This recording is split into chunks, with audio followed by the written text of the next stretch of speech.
Amici bellini, cominciamo una chiacchierata proprio leggera. Tutti pronti?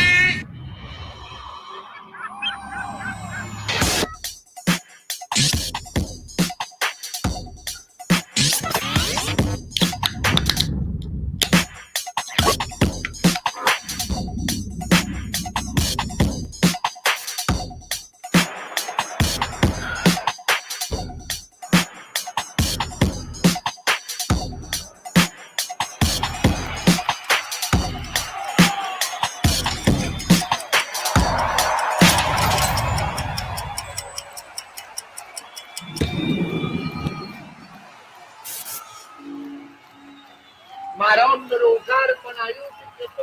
Marondolo Carmen aiuti tu.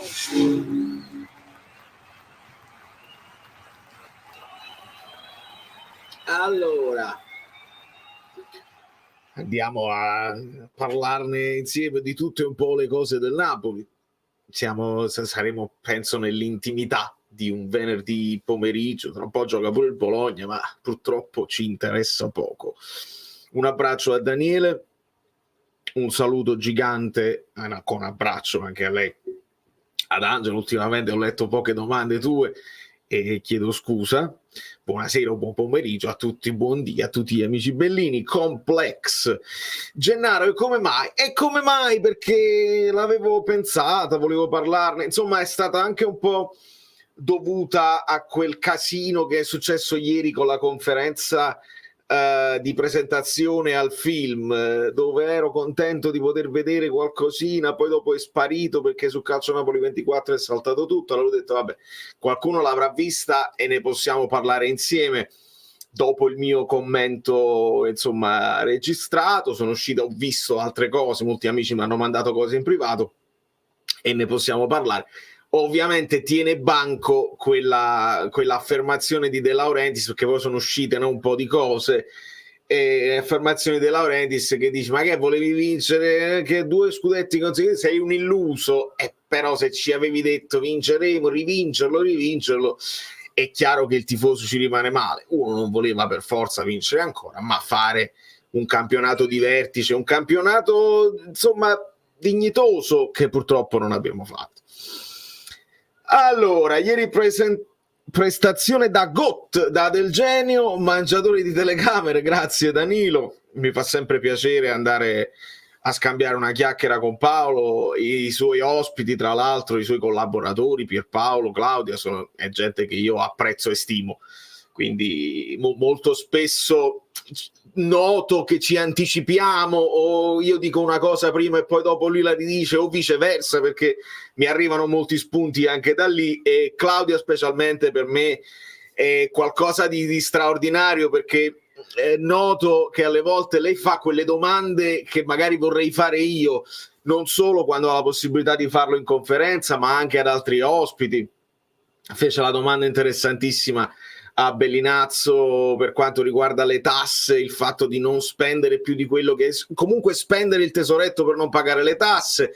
Poi lei ha chiesto nella one to one ieri per quanto riguarda lo streaming, la visione all'estero del film. Insomma, io sono contentissimo di poter avere questo rapporto con loro. Luis già smenti, è vero. Complex, l'ho letta nella serata proprio ieri notte a New York, cioè nella mattinata, così manco il tempo di uno, vabbè, faccio il video per dirvi che non è un'operazione fattibile, subito smentita così. Quindi alcune nascono proprio per morire, non servono proprio a nulla. Buonasera Mirko, stavolta preparato la live molto bene. Roberto, un abbraccio. Fabio, like messo, dubbio dell'ultimo secondo, Fabian o Guendouzi? Bella domanda. Allora, Fabian, non so, è previsto titolare? Se mi parli di fantacalcio, a me, insomma, la Lazio Guendouzi è centrale nel gioco di Tudor. Se Fabian gioca titolare, vediamo un pochino perché le probabili formazioni, ma forse già ci sono le formazioni ufficiali per quanto riguarda il Bologna. Vediamo subito, diciamo una cosa così, lo porta titolare, è contro il Torino, sai, potrebbe essere, perché poi sono molto mobili. Io Zirkzee l'ho messo, onestamente l'ho messo. Fabian con la Lazio, vediamo un pochino. Fabian, cioè Guendouzi con la Lazio, con il Monza. Beh, fuori casa mi giocherei Guendouzi, mi giocherei Guendouzi. Grazie mille Gennaro, auguri al Pocio, bravo Dennis, compleanno di Lavezzi che abbracciamo idealmente. Buonasera Rossana, ciao Simone, a parte credo il sogno Conte, anche se secondo me si sta parlando troppo e quindi so che non viene, seguendo il pensiero di ADL su silenzio su trattative, vedi come ha preso Carlo Ancelotti. Sì, aperte il sogno Conte, anche se o a parte. Vediamo, secondo me ieri c'è stata la frenata brusca, oggi qualcuno ha riaperto, penso sia un giornalista di DAZN, qualcosa del genere. Altri, ci sta uno che per esempio mi ha taggato su Twitter, ha detto uno juventino che dice che Conte sta tornando, l'ha già firmato per la Juventus, e dice tu volevi che prendeva Morata. Sto prendendo in giro tutti, assolutamente, quindi sei stato pescato.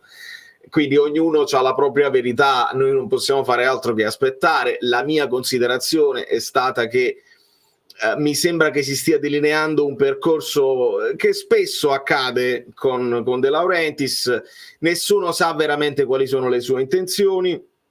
Le sue intenzioni cambiano anche a seconda di quelle che sono i sì e i no che puoi ricevere, però se non si può fare Conte, che è difficile per troppi motivi secondo me, adesso si sta sviluppando questo Pioli out, questa insofferenza a Pioli, e potrebbe non essere Pioli, è un nome che verrà preso dal cilindro al posto di Pioli, che non è accettato proprio dalla piazza, è quello più odiato dalla piazza.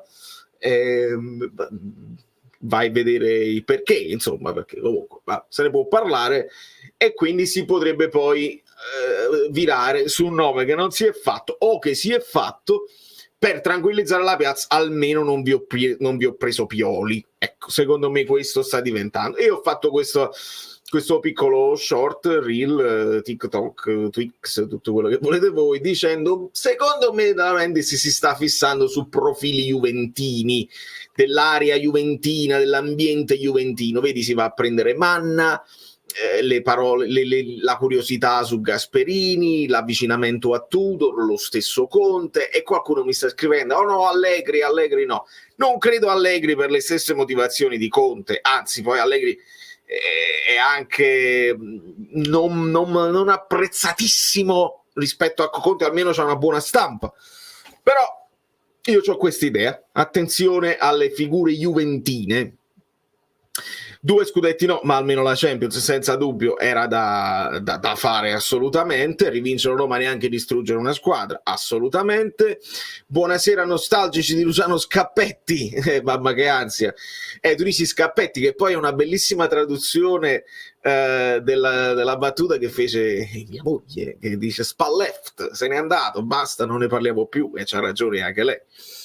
Anche Umberto Chiarillo comunque sta iniziando a dire che non si riprende Conte, non sarà una tragedia, e quindi vedi che quelli che poi stanno vicini al presidente, un po' più vicini, preparano il terreno, vogliono mantenere il carro per l'ascesa. Claudio è straordinario, una professionalità da grande tipo. È vero, proprio è una speranza per il futuro, perché poi è giovane ma fa già bene il mestiere, ed è pure con schiena dritta, dice le cose come stanno. Piace. Come mai facciamo queste live? Non ci sei lunedì? Vale, comunque io scherzo quando non scrivo, no, figurati, siete sempre in tantissimi e io faccio il possibile, anche in accordo con l'andamento degli argomenti che escono. Ve lo dico subito, oggi Guido interverrà, ma con un messaggio privato che lui ha registrato per noi, che ancora non ho visto, quindi guarderemo proprio insieme. Ci facciamo prima una letta dove leggiamo i messaggi, poi lanciamo questo saluto di Guido per tutti voi, che io ringrazio sempre, e poi apriamo anche la chat con gli interventi anche vostri video. Mandiamo al gruppo Telegram che trovate in descrizione, al canale Telegram che trovate in descrizione e anche alla chat, quindi ci divertiamo. Però no, ci dovrei essere per la live post partita. Quella la partita quando è? Sì. Nick in città, lunedì. Lunedì sì, ce la dovremmo fare, non vi preoccupate. Quindi il pre-partita si deve fare di domenica, perché abbiamo già notizie che Juan Jesus forse non gioca, ne parleremo. Esatto, Daniele, ho spiegato, non ci sarà Guido, ma dopo apriamo con grande tranquillità. Salve, forza Napoli sempre, Salvatore. Pietro, buonasera a tutti, anche a Valerio, cui faccio gli auguri per il lieto evento. Grazie mille Pietro, un abbraccione, buonasera amici Bellini da Daniele. Sei contento della trasmissione di ieri? Assolutamente sì. Buonasera a tutti in chat, sono arrivate le dichiarazioni dell'entourage di Dragusin. No, fammi sapere. Di solito mi arriva tutto, fammi sapere tutto quello che scrivetemi, ragazzi, istigatemi, datemi degli spunti così vi posso rispondere su tutto. Fatti tanti nomi, manca uno, il gran ritorno del capitano. Mo che intendi per capitano? Perché se intendi comandante intendi Sarri o capitano con la K, chi intendi? Insigne? Chi intendi? Marek, Amsic, chi intendi? Fammi sapere, Daniele. Oggi Tangheri Palmeri ha smentito i contatti tra Conte e ADL. Gli ultimi colloqui salgono a novembre con nessuna proposta concreta. Lo ha detto oggi da Chiarello. Se Conte non viene, a me fa piacere, dice Serena. Serve assumere uno capace che abbia voglia di mettere le mani. Sì, perché in questo momento non è facile, devi calarti, no? L'avete visto, lo sapevamo già, quello che aveva fatto Spalletti. E le immagini insomma del film, i piccoli clip ci danno conferma di quanto lui si sia messo lì, rinunciare proprio alla vita anche privata. Immagina, non si può vivere così, ed è anche al di là del poi il rapporto che si è creato con ADL, non poteva continuare a fare un'altra annata così in uno sgabuzzino sul divano letto piccolino, non era proprio possibile. Sempre bello vederti con Paolo, grazie admin. Web Idea, sono l'unico che vuole Gasperini piuttosto che Conte. Guarda che bello che dici piuttosto che nel modo giusto. Io ci sono anche tantissimi comunicatori che apprezzo anche, che oramai hanno sdoganato il piuttosto che come, ovvero sia, ovvero che, oppure, proprio come oppure, invece che, piuttosto che invece che. Non sopporto, ma la lingua probabilmente si evolve. E quindi così. Gasperini è uno di quelli che se lo lasci lavorare, però se gli dai la squadra in mano, se non gli chiedi magari, perché poi per entrambi tu devi poi lasciare anche il tempo alla squadra di assorbire un nuovo modo di interpretare il calcio che è molto diverso da quello che abbiamo fatto finora. E non sarà facile, bisognerà attendere, bisognerà avere pazienza. Se il Napoli deve diventare un pochino più tosto, uomo su uomo, un pochino più di in contrapposizione all'avversario, noi siamo abituati a prenderci i palloni, a giocare a pallone, poi magari non concretizziamo, però quella è l'idea di gioco. Se diventiamo un altro tipo di squadra, alla Tudor, alla Gasperini, alla Conte, alla Juric, serve un po' di tempo. Quindi capitemi quando vi dico il nome dell'allenatore è importantissimo, è fondamentale, però lo è ancora di più una società forte che quando prende la decisione la difende di fronte a un ambiente che sarà in fibrillazione e sarà pronto, perché quest'anno tenevamo pure il credito che avevamo dato a De Laurentiis, quindi abbiamo aspettato un pochino, poi il credito si è esaurito e quindi stiamo sul piede di guerra appena si sbaglia una partita, perché oramai il calcio è diventato sclerotico, quindi servirà una società forte. Denise mi hai fregato. Ciao Vale, letto le dichiarazioni di Romano sempre su Conte che dice non c'è niente, però qualcosa ci potrebbe essere. Romano è rimasto molto molto vago, ha detto tutto e il contrario di tutto per quanto riguarda Conte, che è un nome che da tenere presente, ma dobbiamo tenere presente anche Pioli, dobbiamo tenere presente anche Italiano, Gasperini, quindi quei nomi sono sempre gli stessi e non ci ha dato niente di nuovo. Agente Dragusin non resta al Tottenham se non gioca, avremmo scelto il Napoli se A me sta roba fa troppo ridere. Beh, certo, è chiaro, poi dopo quando tu ti vai a giocare una chance all'estero, se poi non funziona, uno torna un attimo sui suoi passi, perché poi non vuoi nemmeno marcire in panchina, e ci sono tanti esempi di giocatori che ci hanno provato. Faccio un esempio a noi adesso vicino: Traoré ha provato a fare la sua esperienza all'estero, magari anche un po' di sfortuna, qualche infortunio, però non ha funzionato, non ha spaccato in Premier. E quindi ricordiamo che Dragusin teneva anche l'offerta del Bayern di Monaco, Bayern di Monaco che poi dopo si fionda su Dyer, però anche loro volevano un altro difensore centrale. Mi gioco il jolly, dico italiano, che è una delle opzioni secondo me più nella logica. Ciao Valerio, pagherei oro per vedere Enzo Maresca sulla panchina del Napoli, manager allenatore. È lì, ancora una volta, amico mio, deve cambiare poi il tipo di approccio e di mentalità anche da parte della società. Gli dai in mano la cosa, gli dai in mano un budget, dici fai tu. Non lo so se De Laurentiis è disposto a farlo. Io spero in un giovane, non mi piace né Conte né Pioli, l'importante è fare un buon mercato, sicuramente il mercato sarà fondamentale. Io mi gioco jolly e basta, spero non sia nessuno di questi 4. Complimenti con Paoluccio, grazie mille Angioletta. Unrelated, hai mai pensato di fare un multistream? Sì, l'ho fatto per un periodo. Il multistream poi dopo la piattaforma di cui parli tu non lo permette e vogliono avere l'esclusiva che streami solamente di là. Io, dato che sono molto affezionato alla community di YouTube, facevo altre cose lì, facevo un po' di gaming, facevo qualche live reaction di alcune partite, lo stavo portando avanti, però quello è un discorso che è un pochino lontano dal modo in cui io faccio. Io prendo la notizia, la commento, lì devi essere sempre live e non mi convince tantissimo. Non escludo che in futuro la possa riprendere come questione, però il multistreaming era complicato a livello burocratico. Secondo me sono tutte voci infondate quelle sugli allenatori, tranne una, e chissà qual è. Hai sentito Palladino al Benfica che passo in avanti per lui anche troppo? Direi, non lo so, non credo sia fatta. Palladino è uno di quelli che secondo me si può giocare a una chance, ha fatto un buon percorso di crescita e adesso deve fare 2 o 3 step in avanti, che secondo me può fare. Però attenzione, che anche lui è quell'ambiente bianco-nero di cui parlava. Buonasera Domenico. Hello mate Tore, sempre sul pezzo che ne deve valere. Se Conte non verrà, me ne sono solo curioso di sapere perché, ma un'idea me la sono fatta e qua la chiediamo, l'ho detto anche da Paolo. Servirebbe una bella conferenza stampa dove spiega cosa ha portato la scelta, una programmazione seria per i prossimi anni, e lo deve fare, ce lo deve il presidente, che poi non gli chiediamo la luna, ma gli chiediamo di capire come ti vuoi muovere per il futuro. Allora, i like li state lasciando? Non lo so, perché siamo tra di noi, ma sempre il like deve funzionare.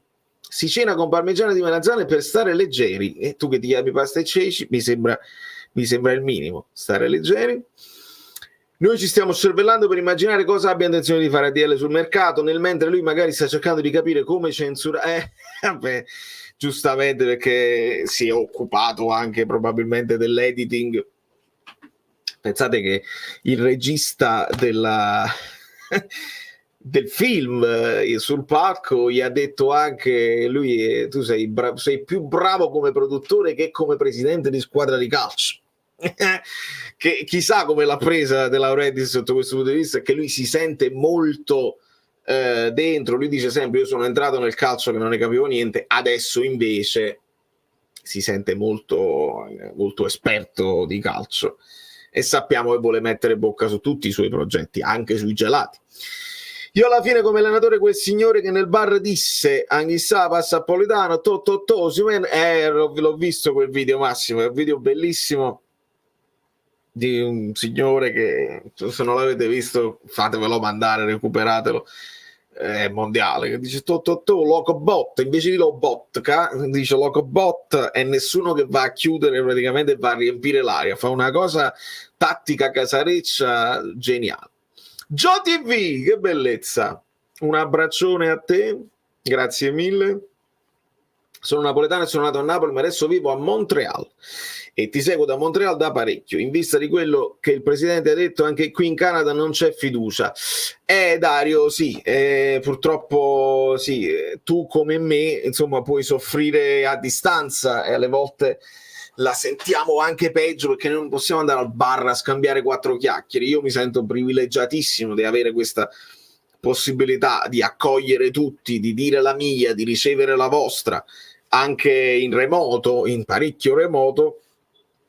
Però sì, la mia paura è proprio questa, è che noi che stiamo all'estero, se non becchiamo nemmeno la conference, questo è uno dei temi della live di oggi, voi l'avete viste le partite di ieri ma che bellezza, non solo della conference ma anche di Europa League, che belle le partite europee quando vai più in fondo e c'è l'underdog che frega la squadra più titolata, vedi l'Olympiakos che veramente sta rischiando di andare in finale contro l'Aston Villa, la Roma con l'Leverkusen con quegli errori che hanno fatto e quindi rischiano anche loro, l'Atalanta che rimane aggrappata, la Fiorentina che sembra quasi che si suicida, e poi insomma per me Conference, Europa League, la coppetta del nonno, qualsiasi cosa che sia internazionale che ti fa viaggiare e che arriva poi qui nelle trasmissioni estere, per me è importantissimo. Se invece spariamo dalla circolazione, cominciamo a fare la Coppa Italia d'agosto, diventa veramente difficile avere appeal con i giocatori,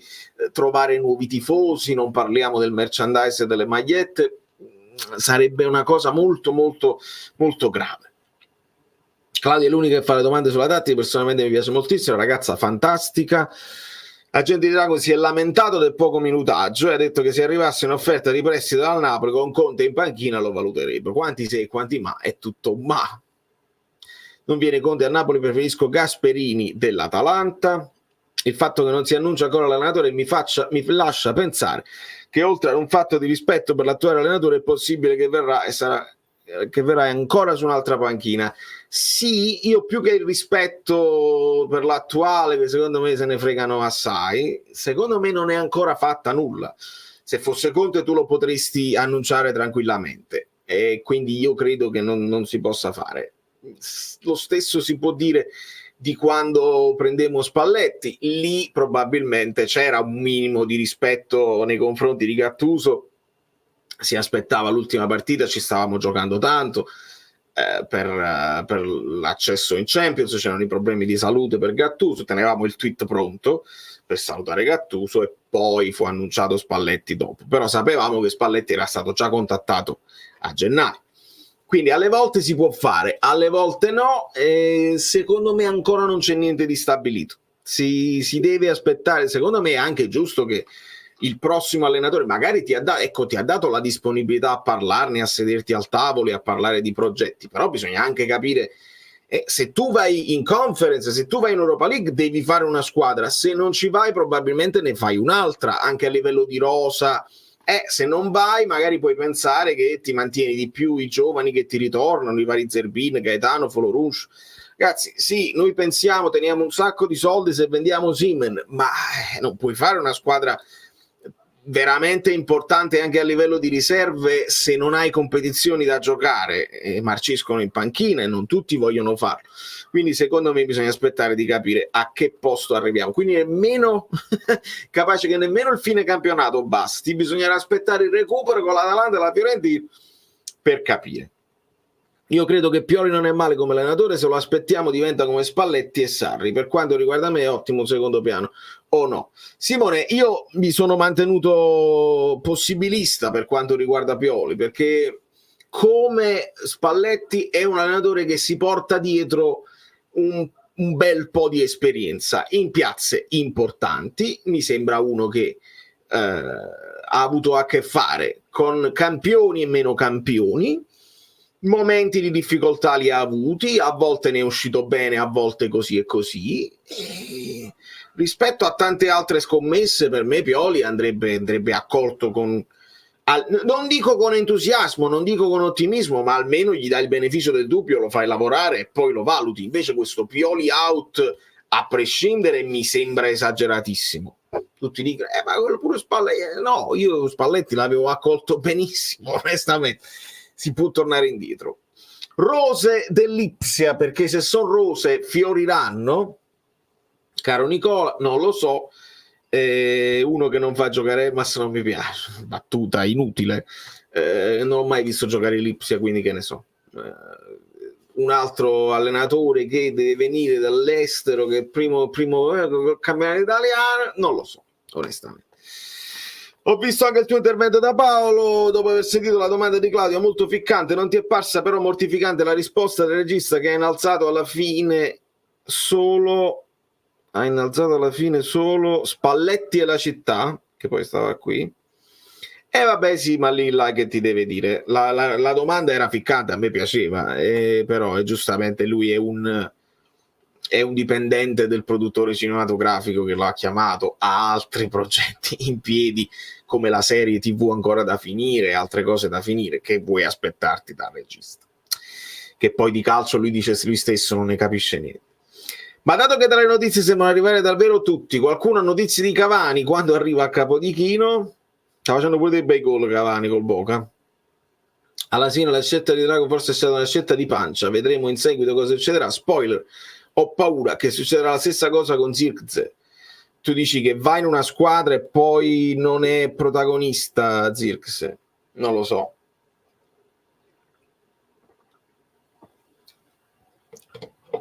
Massimo, non ripetere sempre gli stessi messaggi, ti leggo, che poi tu lo scrivi, poi fai il copia e incolla ogni tanto, te ne vai, non senti la risposta e poi lo ricordi di nuovo.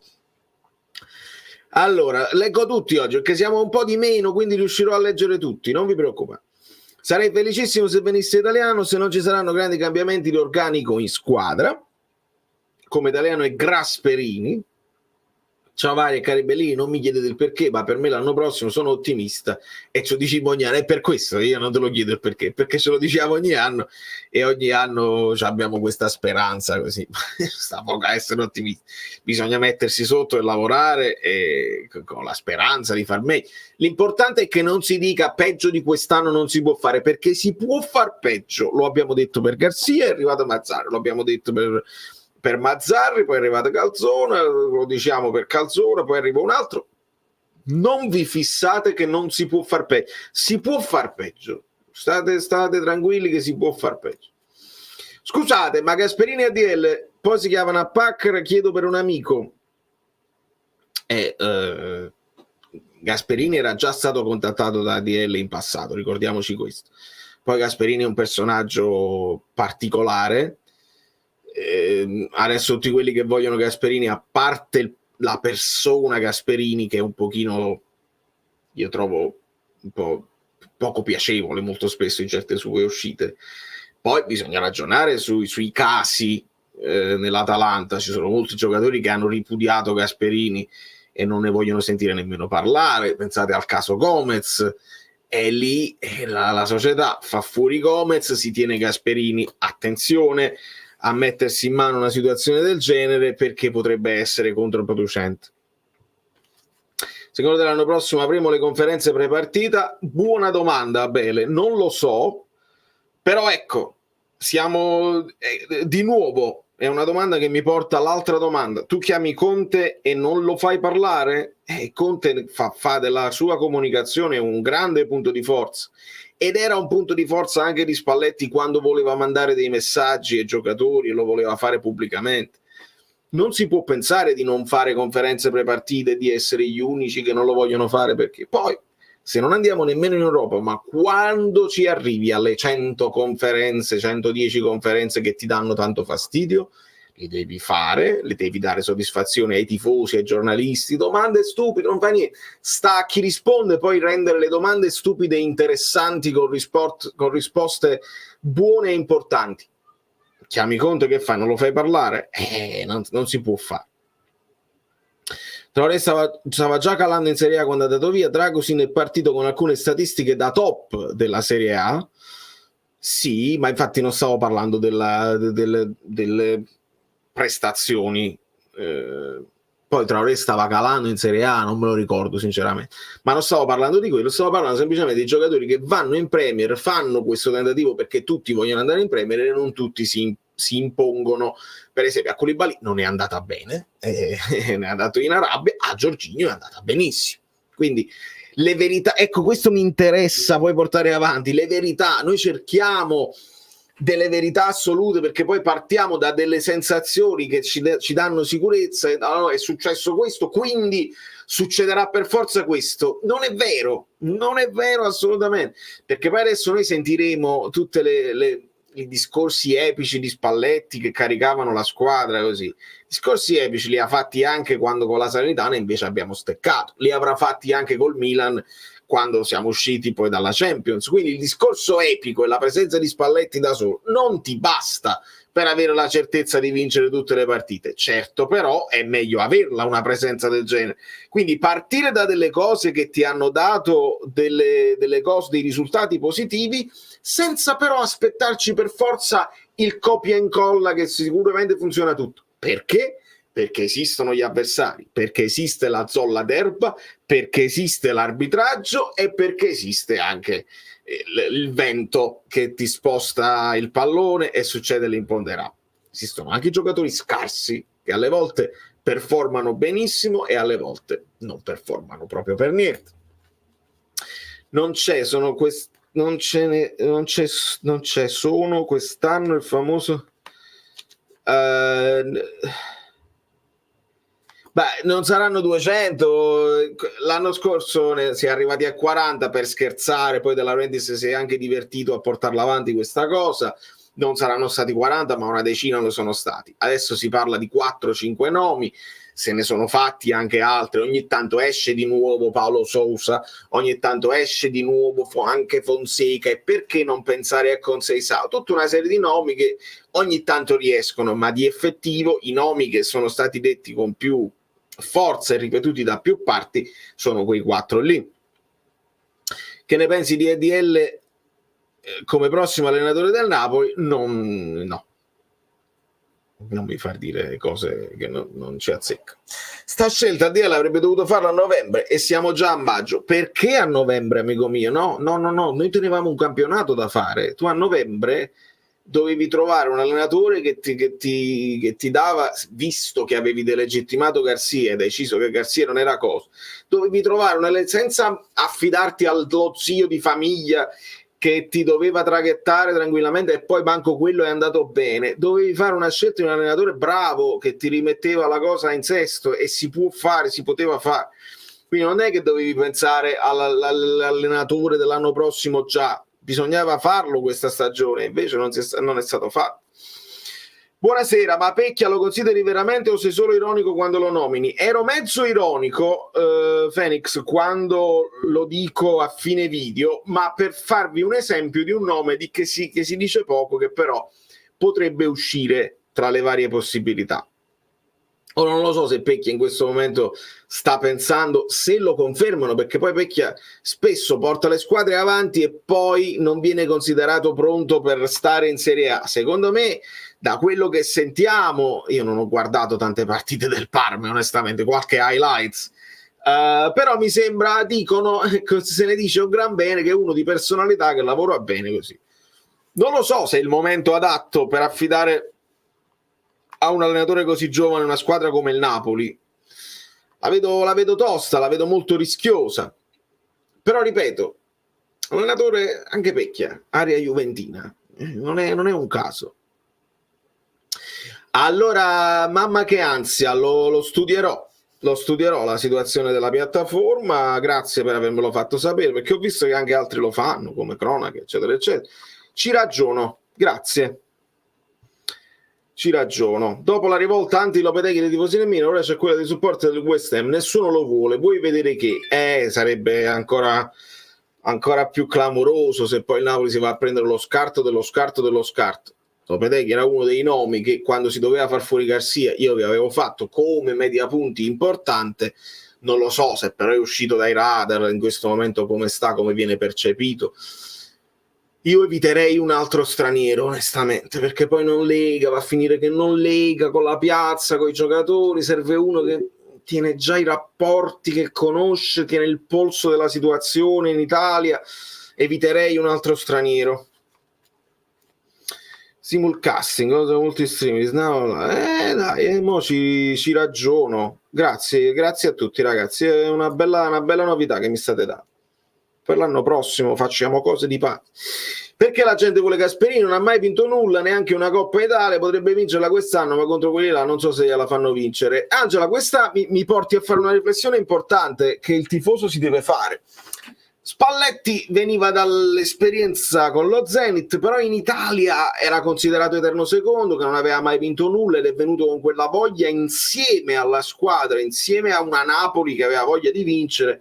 Dice: lo faccio, lo voglio fare, ce la metto tutta, non avrò nessun rimpianto. E quindi avere la fame di vincere, di non essere appagato, un allenatore come Ancelotti poteva essere già: io ho già dimostrato, ho vinto di qua, ho vinto di là, lo faccio anche con il Napoli, però poi non è mancata quella furia che ci doveva essere. Quindi Gasperini potrebbe avere quella voglia di vincere, no? Quell'allenatore affamato che ha ricevuto tanti complimenti, però non ha mai vinto nulla. Quindi sotto il punto di vista della fame, sì, fame unita all'esperienza mi piace come idea. È un po' quello che c'era in Sarri, perché Sarri, tanta esperienza di campi minori, arriva piano piano con merito alla Serie A e a palcoscenici importanti, con la fame di vincere, ha fatto il massimo possibile in quel periodo, probabilmente con i suoi limiti. Quindi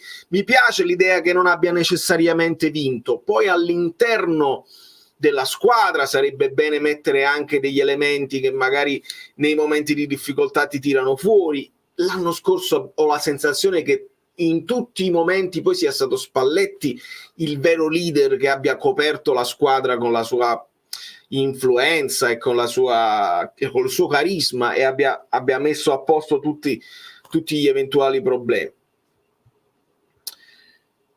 Lo sponsor è un giovane con idee, non è che quest'anno, ok, di nuovo, ma veda, io adesso sono arrivato, si è già detto no Pioli, o peggio di quest'anno non si potrà fare, si è già detto no Pioli e peggio di quest'anno ne abbiamo parlato. Adesso state cominciando a essere tanti, quindi devo andare più veloce con i messaggi.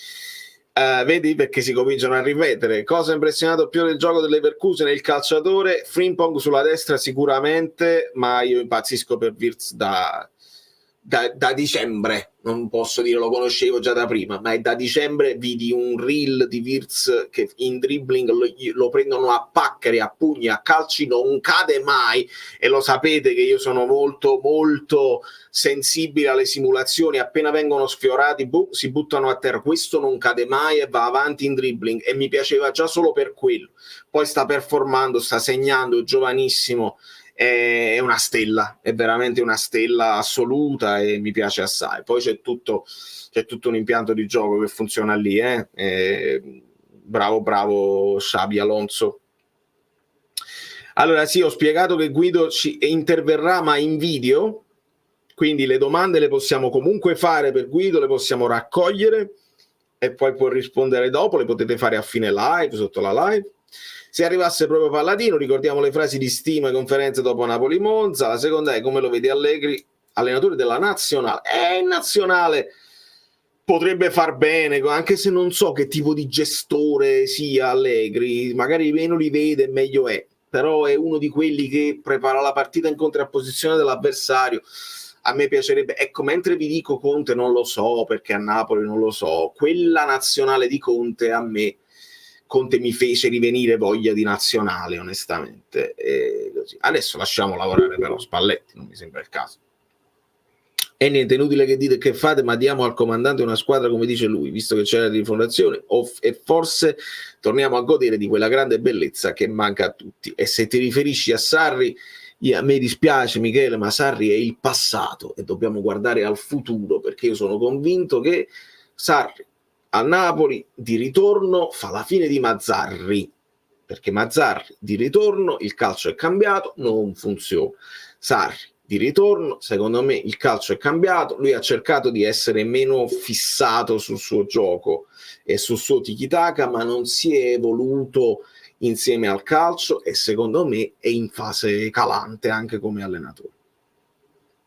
Parere sulle Leverkusen l'abbiamo fatto, attenzione che se Cannavaro salva l'Udinese poi diventa credibile e ADL se lo chiama a sé, avrebbe potuto farlo anche prima per quanto riguarda Cannavaro, che si era proposto, ha detto più volte non vedo l'ora, prima o poi arriverà il mio momento di allenare il Napoli, lo avrebbe fatto senza problemi. Secondo me ADL non ci ha mai pensato seriamente, avere figure che poi se funzionano lo oscurano troppo perché il nome è molto, molto importante, che è un discorso che si può fare anche per Conte, però Cannavaro rappresenta troppa napoletanità, e quello è proprio il contrario di quello che dice, no? Non hai la napoletanità, no, se la napoletanità dovevi chiamare subito a Cannavaro, e invece se non l'ha chiamato prima la vedo difficile che lo chiami dopo. Non si è preso tutto per essere liberi quest'anno di scegliere, no, ma non è così.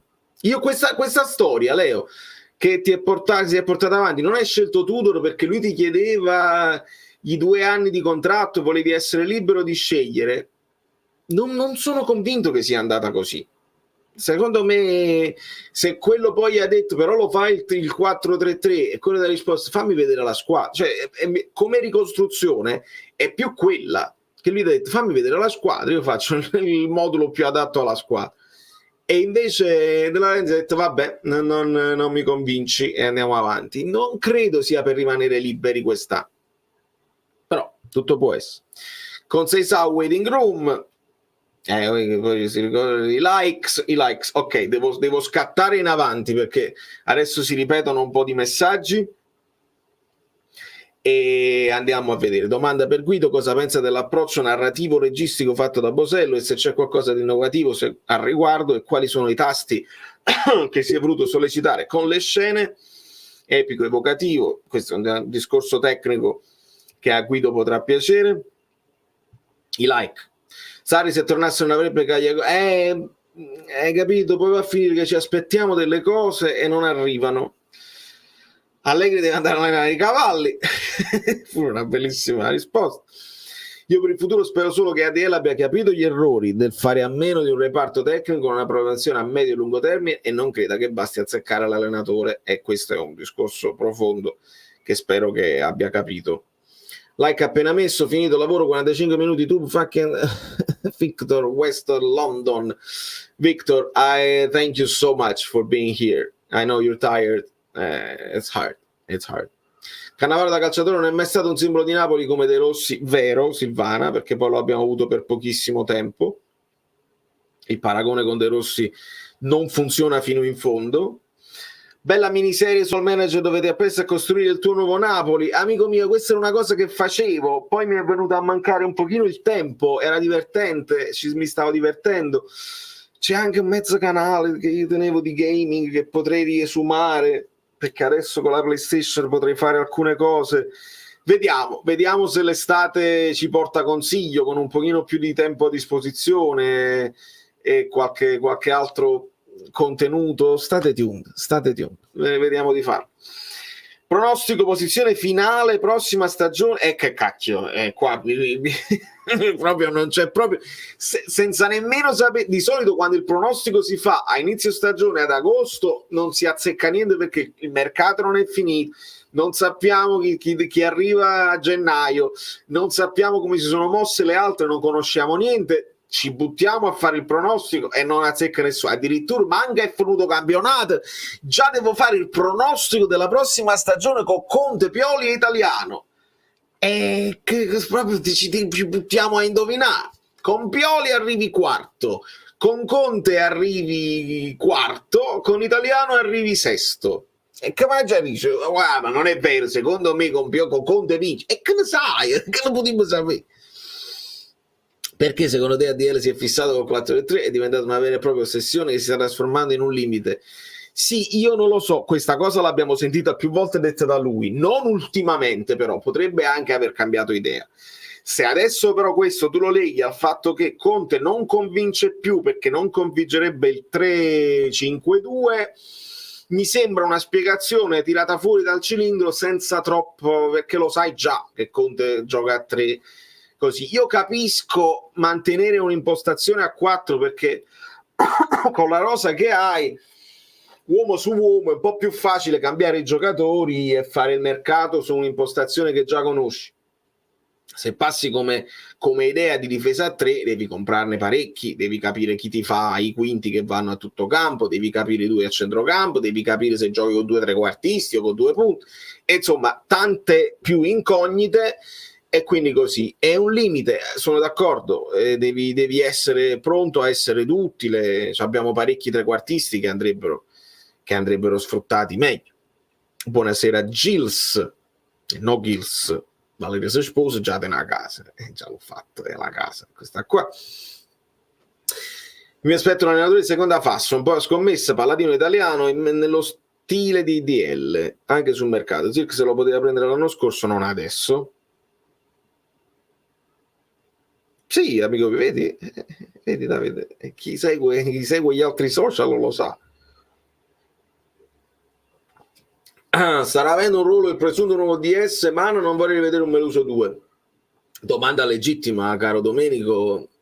Si dice che non si può annunciare i nuovi perché se stanno sotto contratto così, ma nel frattempo tutti i giorni ci dicono Manna sta lavorando ma se Manna è ancora sotto contratto con la Juventus, non sta lavorando proprio per nessuno, che poi magari finisce il suo lavoro alle 5 di pomeriggio e poi riattacca a lavorare per il Napoli. Non lo so, a me sembra un po' tutto fantasioso, però se il Napoli ha scelto, dobbiamo ancora capire quali sono i compiti di Manna, direttore sportivo, direttore generale, capo dell'area scouting. Gli vuoi dare in mano il progetto dell'Under 23 del futuro, tutto il settore giovanile da rifare?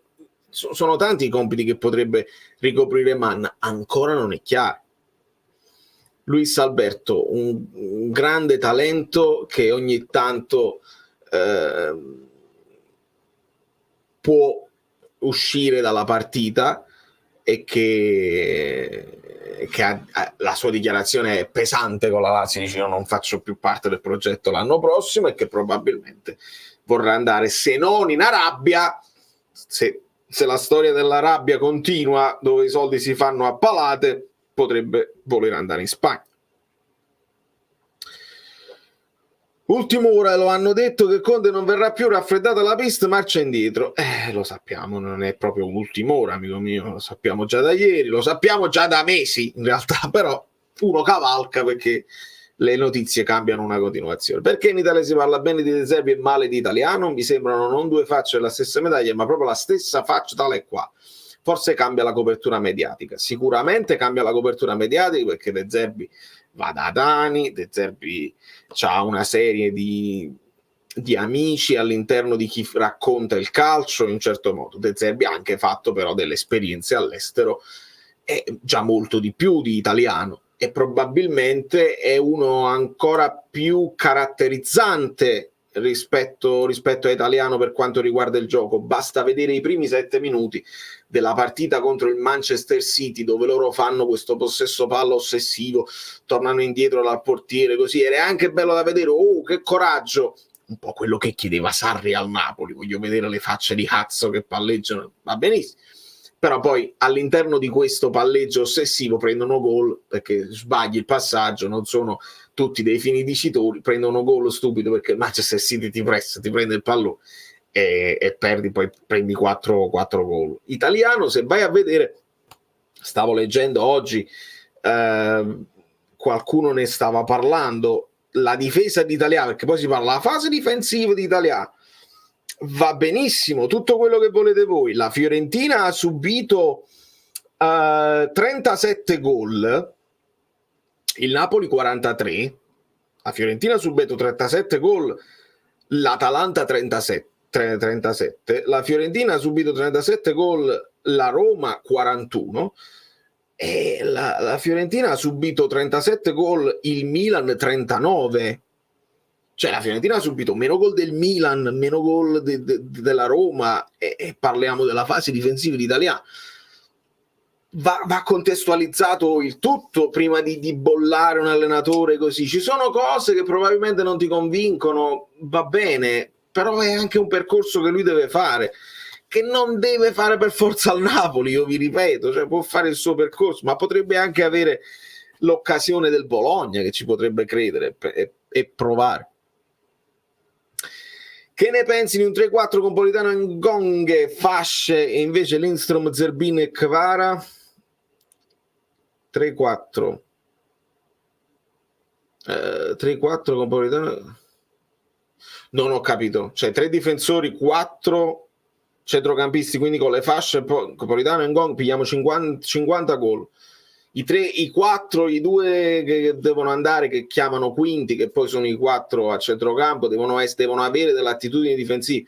Politano lo può fare, ma non per tutta la partita. Ngonghe secondo me non lo può fare, Zerbin lo può fare, Lindstrom non lo può fare assolutamente, Kvara lo farebbe, ma lo perdi. Quindi per me, altrimenti, a meno che tu non ti riferisca 3-4, quindi diciamo Olivera e Di Lorenzo per capirci, e poi i sottopunta o le fasce, quindi 3-4-3, Politano, Ngonghe che si può fare, Lindstrom, Zerbin e Kvara lì sì, si può fare. Te lo ricordi quando Lombardo fece quel tweet su Cucurella? Sì, mi immagino un altro tweet scritto: il presidente non sa nemmeno chi sia questo ban. Potrebbe assolutamente essere. Nella Fiorentina molti errori sono individuali, è vero, ma poi ieri anche Gasperini ha lasciato un paio di contropiedi, un lancione in avanti che praticamente è uomo contro uomo, perché poi l'uomo contro uomo che tutti esaltiamo devono essere pure abituati a fare l'uomo contro uomo. Fai l'uomo contro uomo con Nathan, marcatura morbida e stata buona a Cucurella, quindi anche Gasperini si prende dei rischi che adesso in questo momento va benissimo, perché tutto ci va bene purché non sia Pioli. Quindi secondo me dobbiamo calmarci, che poi basta una partita o meglio, però la partita successiva perde non è buona, veramente diventa difficile. Signori, fatemi sapere quanti like stiamo, perché a questo punto ascolto un vocale. Poi che io poi devo sapere tutto, battute veramente di grande livello. Andiamo così, vocale. Ciao amici bellini, prima di tutto volevo dire 2 cosette sugli ultimi interventi fatti da Chiarello e De Laurentiis, che ci accostano a squadre come Borussia Dortmund, Atletica e Manchester United, ma senza dire reali motivazioni. Ad esempio bisognerebbe chiedergli, ma dal punto di vista delle infrastrutture, qual è la differenza? C'è una netta differenza tra noi e quelle squadre, sotto l'aspetto del marketing, sotto l'aspetto dei follower, cioè figuriamoci il Manchester United, cioè ci sorpassa di non so che cosa, sotto l'aspetto delle vittorie, di quel che si è creato in passato. A me non preoccupa neanche tanto Chiarello quanto De Laurentiis, perché è colui che ci gestisce, sì. E ho paura per il futuro, perché parrebbe che non ha capito niente. Mentre una domanda per Guido, non le sembra che la serie TV uscirà con un bel po' di ritardo, cioè dopo 1 anno e mezzo e dopo 2 stagioni? E poi sempre inerente al cinema, stasera c'è la serata della 69esima edizione dei David Donatello.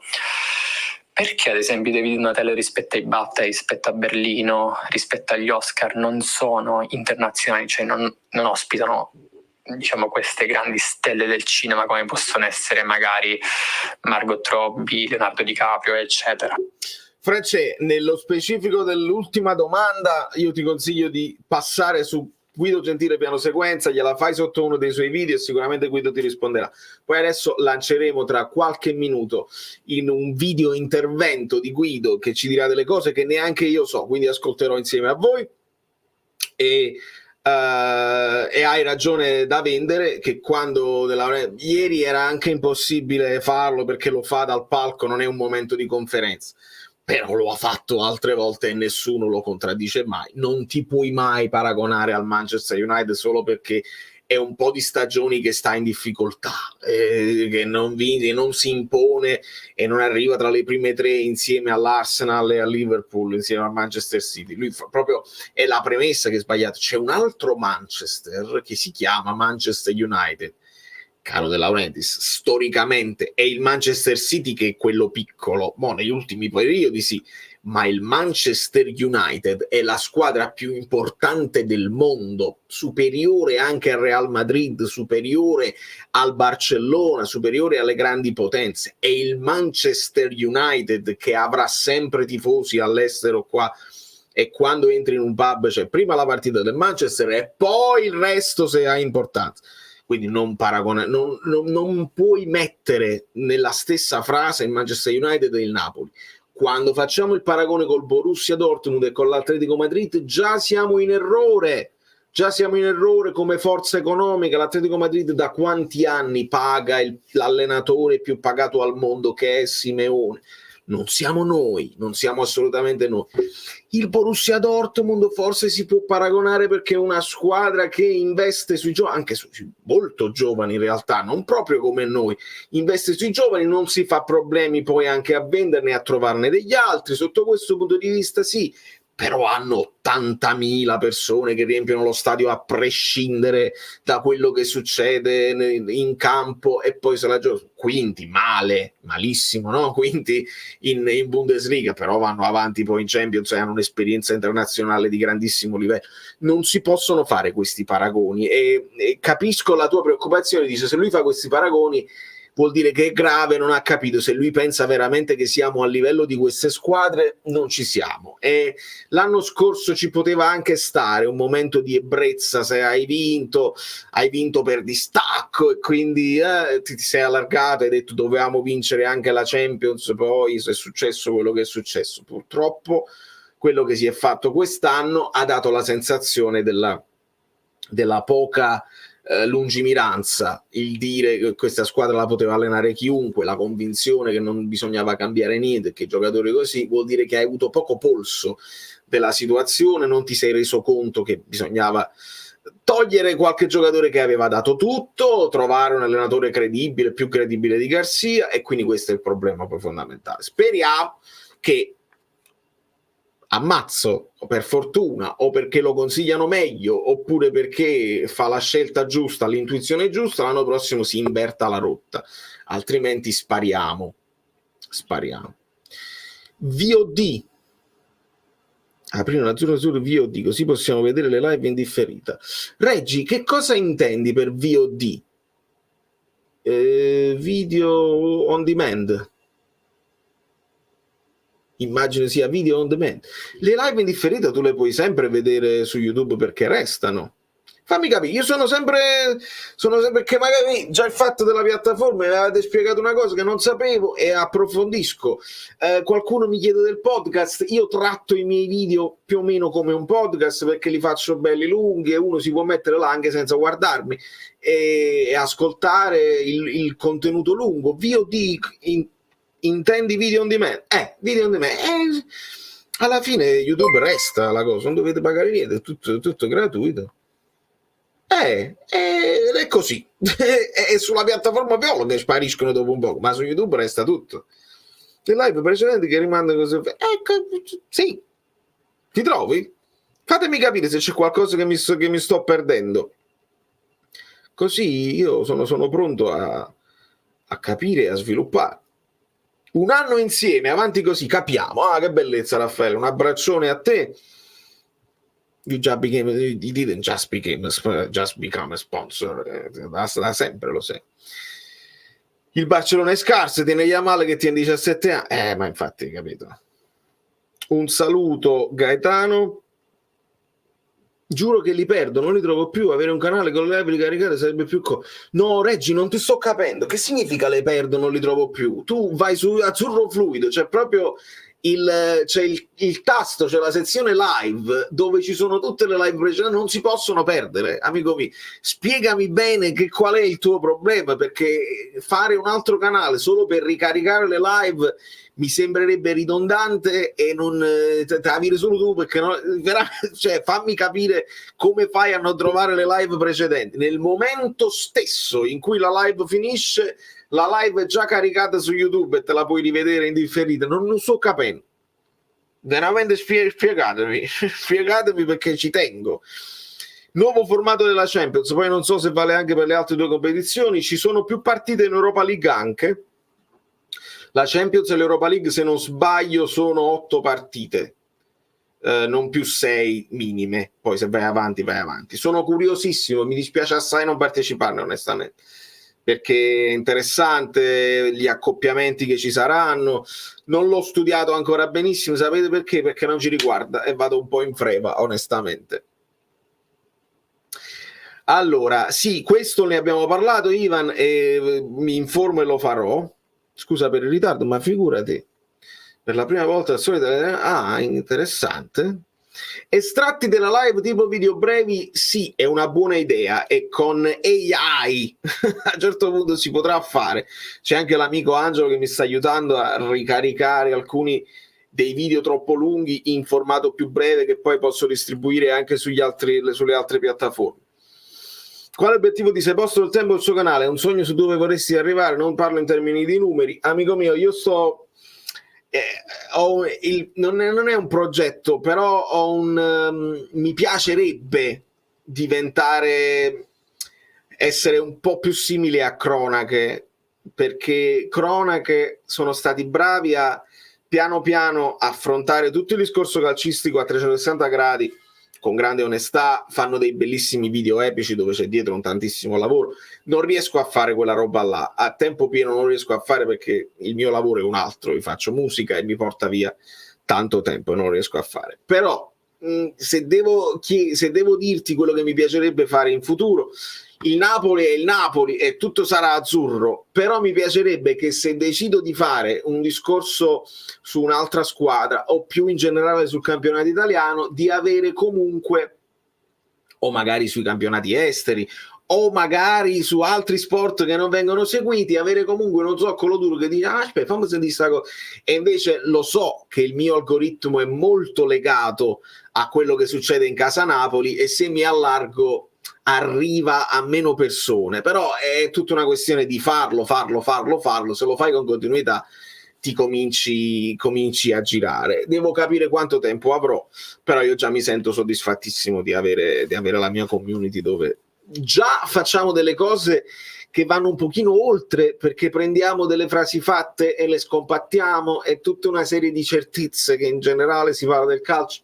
A me non mi convincono, vado a vedere i numeri e non mi trovo, e quindi facendolo così è difficile proprio arrivare, perché chi ascolta il calcio vuole sentire anche delle cose rassicuranti. Ah sì, fare le coppe europee ti porta via punti, è meglio uscire così, le cose rassicuranti, conosce l'ambiente, mentre le cose che scompaginano sono più difficili da digerire e non ce la fa.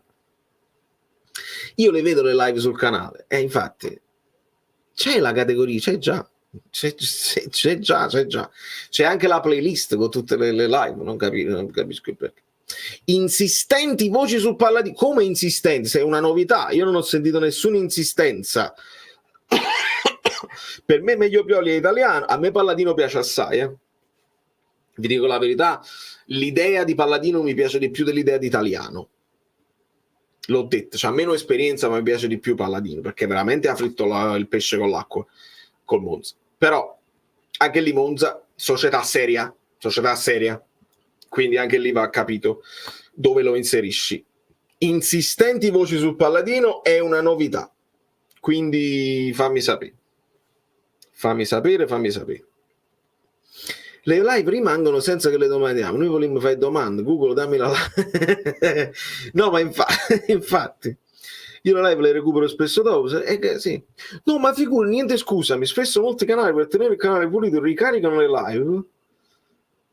Beh sì, se le fanno su altre piattaforme sì, in un canale dedicato, ma forse sono quei canali enormi che se la possono permettere così, noi siamo piccini, ci sta giusto la sezione. No, ma ti ripeto, mi interessa assai, alcune volte non le trovo più, come se forse sbaglio io, cerco ma figurati, ti ripeto, dipende pure da come stai, perché da cellulare è una cosa, da computer ne è un'altra, però tutte le live sono lì. Se scompaiono è perché qualcosa è successo o magari ho fatto vedere dei video che non potevo far vedere. All'epoca c'è stato questo problema quando facevamo gli spottini con Giuseppe Argento e prendevamo pezzettini di film e là rischiavamo parecchio, ma ultimamente è più facile. Allora, signori miei, tra un po' vi lancio il link e quante cose, esattamente. Tra un po' vi lancio il link per entrare in video. Nel frattempo facciamo questa cosa nuova. Io vi ascolto per la prima volta insieme a voi, però lo devo fare col cellulare mentre ascolto. È un pochino macchinoso, però ce la potremmo fare. Con la speranza che vada tutto bene. Voi scrivetemi se dice sta laggando, non si sente buono, eccetera eccetera. Secondo me potrebbe doversi sentire, però la qualità è alta e non è la qualità si paga, quindi io ci provo. 20 like spolliciate, perché c'è il nostro Guido Gentile che ci vuole dire delle cose. Sposto di qua.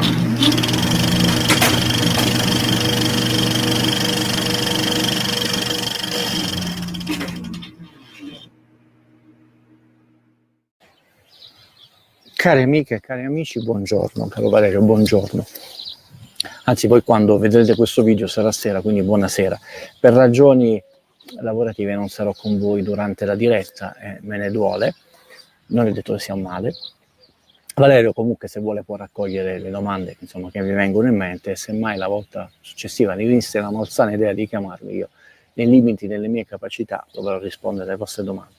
Voglio fare poche brevi considerazioni, ho preso degli appunti come fa il buon Don Valerio sulla conferenza stampa chiaramente riguardante il film dello scudetto, del terzo scudetto del Napoli, una conferenza stampa che per metà mi è sembrata dai toni molto garbati, rilassati e anche piena di spunti interessanti, l'altra metà preferisco sorvolare per galanteria.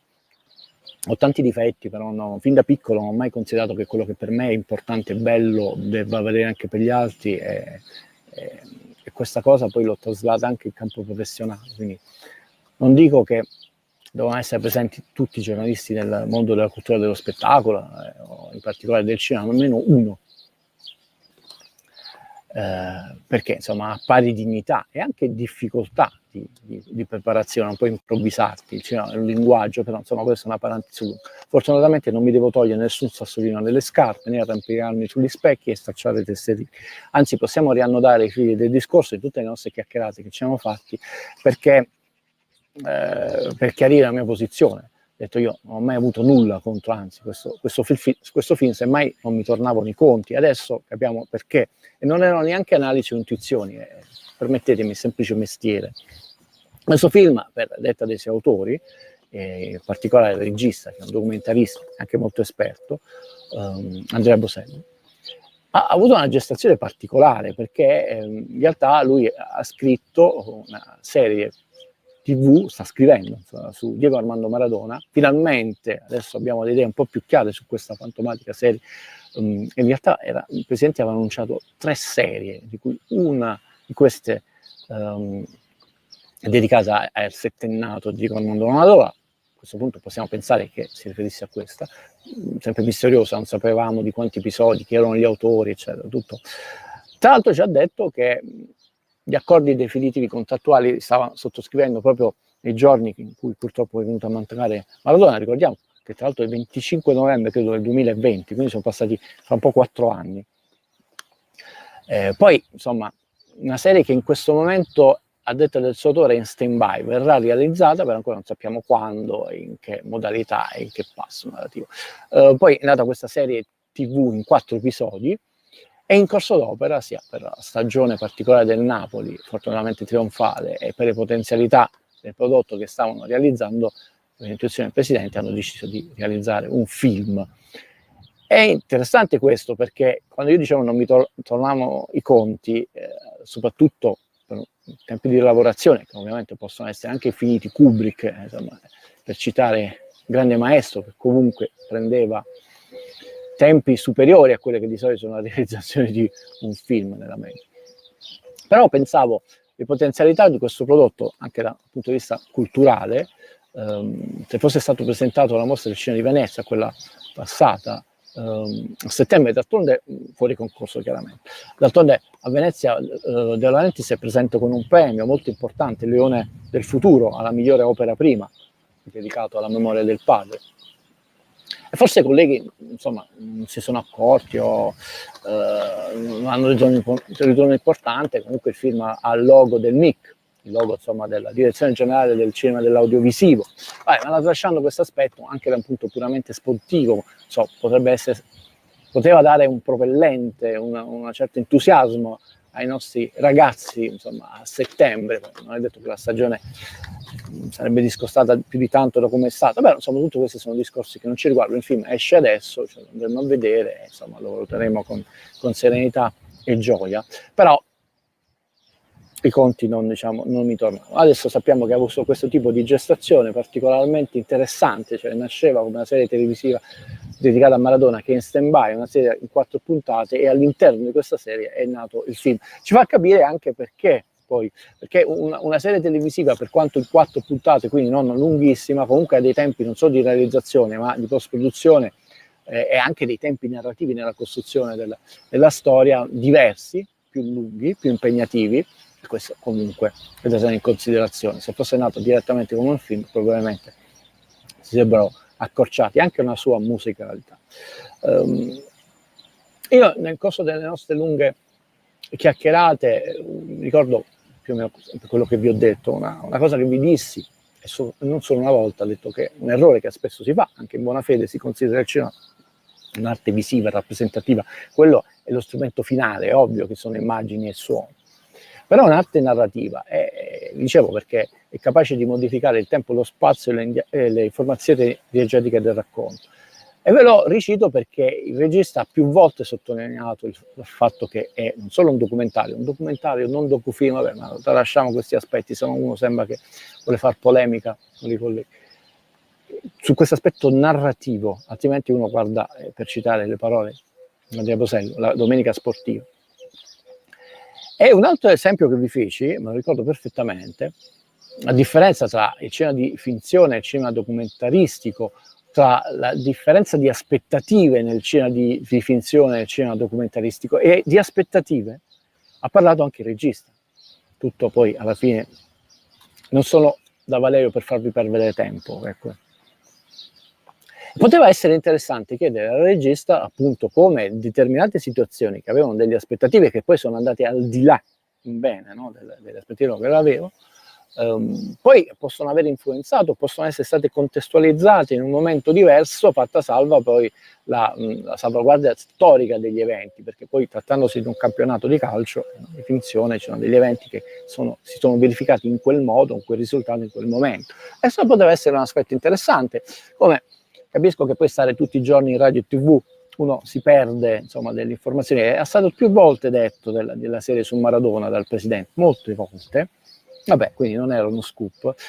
Però poteva essere interessante chiedere appunto come è cambiata, se è cambiata l'impostazione, il taglio, la narrazione, o in che modalità di questa serie, che ripeto ancora non è stata realizzata e non sappiamo quando entrerà in pre-produzione, visto che era stata pensata prima della morte di Diego Armando Maradona, che comunque è un evento solo tragico, definitivo, e qua non ci sono i rumori ma siamo in mezzo alla natura, ed è uno degli eventi mediatici più importanti del nuovo secolo, non solo la morte di Maradona e il funerale, e anche gli eventi a venire.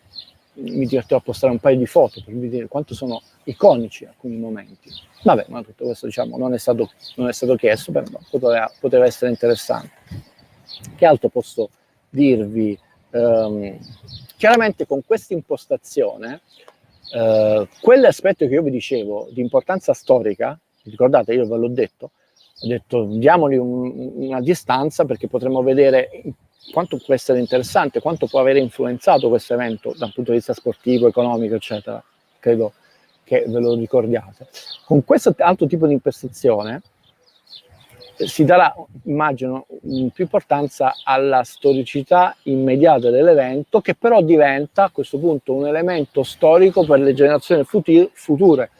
Quindi quest'altra, che non è intuizione, riflessione, era insomma corretta, E non a caso il regista, anche se insomma non penso che ci avesse visto, ci ha tenuto giustamente in maniera molto garbata e saggia a sottolinearlo, ed è vero, comunque un evento storico che è stato a questo punto fissato e formalizzato in maniera narrativa e cinematografica, e che potrà diventare non solo stimolo ma oggetto di studio per le generazioni future. Questo può essere molto interessante. Mi ero permesso, e non per divertimento, anche questo è mestiere, nessuna provocazione, intuito, analisi, fare un po' di calcoli su quella che poteva essere la soglia, tanto di pareggio, di guadagno, di buon... qualcuno gli ha chiesto quanto è costato, io ero andato al di là, però non mi voglio soffermare su questi aspetti, perché può sembrare anche questo una ostentazione di bravura o gara, no? Invece facevo questa considerazione. Ovviamente io vi avevo tranquillizzato, anche qui nasce il mestiere, sul fatto, ho detto, è plausibile pensare, mi voglio sbilanciare, ho detto che questa opera uscirà anche all'estero, non posso sapere quando e come. Tra l'altro il regista è stato molto garbato, anche lui ha detto no, tranquillo, uscirà, ma non so dirvi come, rispetto ovviamente a De Laurentiis. Certo, se la società l'avesse messo in grado, nelle condizioni di dare delle informazioni già, però può darsi che ancora non sono stati stipulati contratti di distribuzione all'estero e in quale piattaforma. Però vi avevo tranquillizzato, adesso vi ha tranquillizzato l'autore stesso, quindi possiamo essere tutti tranquilli. Ecco, vi voglio lasciare con quello che, non so, chiamate auspicio, una speranza, non è una previsione. Il regista ha sottolineato più volte questo sguardo internazionale, d'altronde ha lavorato per il National Geographic, quindi parliamo di una realtà internazionale di altissima professionalità, che riesce a coniugare l'intrattenimento, la spettacolarità, l'aspetto documentaristico, che lui penso abbia mantenuto, quello vedremo. Noi non stiamo criticando, analizzando l'opera, ma la conferenza stampa. Però se dovesse essere distribuito in maniera normale e garbata, io insomma mi sbilancio. Questo film, questo prodotto potrebbe avere molto più successo e riconoscimento e riscuotere interesse all'estero che in Italia, perché non ne abbiatene a mano, non voi amiche Bellini, amici Bellini, c'è un mondo al di là del Vomero, è un mondo molto interessante, e io che rimango un seguace di Luciano De Crescenzi, penso sempre che c'è una parte di Napoli di bene in tutto il mondo, ma in questo caso è veramente una parte di Napoli che pulsa in giro per il mondo, e che sarà molto interessante. E felice di vedere questo prodotto, che non sarà probabilmente legato alla stagione in corso, ma sarà solo un modo per rimanere legati con il nostro territorio. Un saluto, un abbraccio a tutti e forza Napoli sempre. Ciao.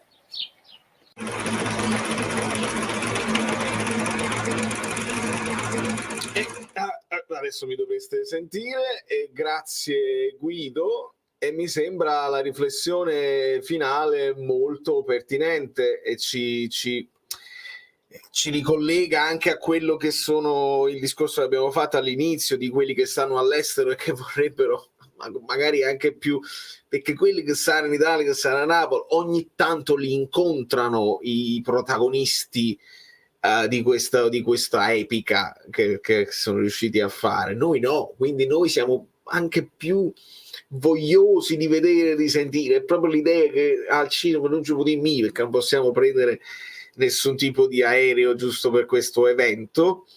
E la riflessione che io vi facevo nel video di ieri, dico, ma quanti altri tifosi di altre squadre se lo vanno a vedere a Trento, a Venezia, a Roma, a Torino?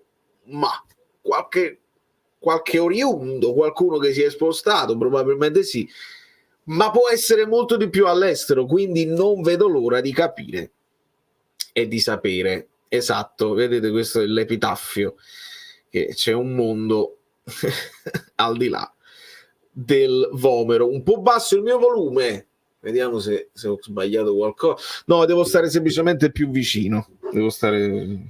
ok.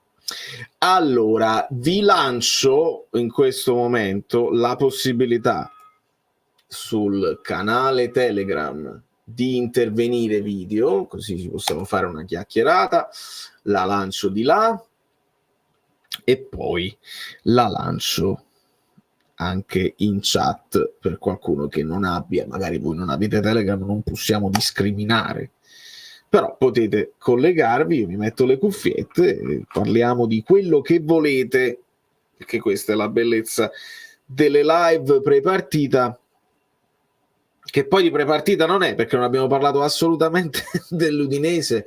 È difficile parlare dell'Udinese onestamente, perché oltre alla narrativa su Cannavaro, una squadra che si deve salvare, diventa difficile parlare delle partite che verranno, ma ci sono ancora delle partite e vanno affrontate, ne sono 4, mi piacerebbe vincerle tutte e 4, chiudere bene per ricominciare meglio, avere una risposta dai giocatori, dall'allenatore non possiamo chiedere niente perché è alla fine della cosa. Sono uscite altre polemiche, le avete sentite, Calzona non voleva, ci hanno fatto sapere non avrebbe voluto i giocatori andare alla mi sembra un illogico, un assurdo illogico che Calzone si impunta e dice non dovete andare al cinema, è chiaro, mi sembra assolutamente illogico, semplicemente Calzone ci hanno detto che ha avuto la febbre e se n'è andato a casa. Quindi tante cose che ognuno si dice sempre che non filtra niente, ma ognuno poi sa tutto ed è una cosa assolutamente assurdo. Non hanno pubblicizzato e distribuito il film al meglio, vedremo Biagio, vedremo i numeri e le cose. Nel frattempo Daniele Buonasera. Buonasera, non ti Daniele. sento, Non mi c'è senti? qualcosa che non va. Dai, questo è grave, penso che gli altri mi sentano, bla bla. Allora ti rimuovo un attimo così puoi rientrare, kick però se rientri e magari si sente che ci sono delle possibilità.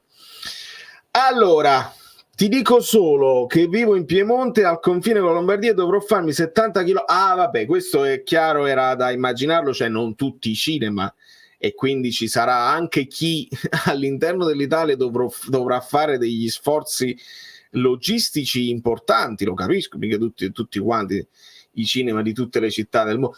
Ragazzi, ma questo si risolveva semplicemente con lo streaming. Io non a posteriori, perché lo avevo detto prima, nella logica delle cose, tu in un anno il Manchester City lo fa poi il Manchester City e non pretendiamo di avere le stesse possibilità del Manchester City, però tu fai uscire la serie TV quest'anno con gli episodi così, il Manchester City lo ha fatto quello del triplete durante la stagione, no? A fine stagione quando sta vincendo e gli dai anche quella spinta, dici vi ricordate cosa eravamo, lasciamo perdere, e il film, come invece ci ha detto Guido, molto più in là, e lo riprendi con anche le reazioni di chi e gli effetti che avrà avuto questa impresa più in là con gli anni e rimane nella storia. Ma per me, se tu facevi la serie TV su Netflix o su Amazon piuttosto che su un'altra piattaforma, tutti quanti avrebbero potuto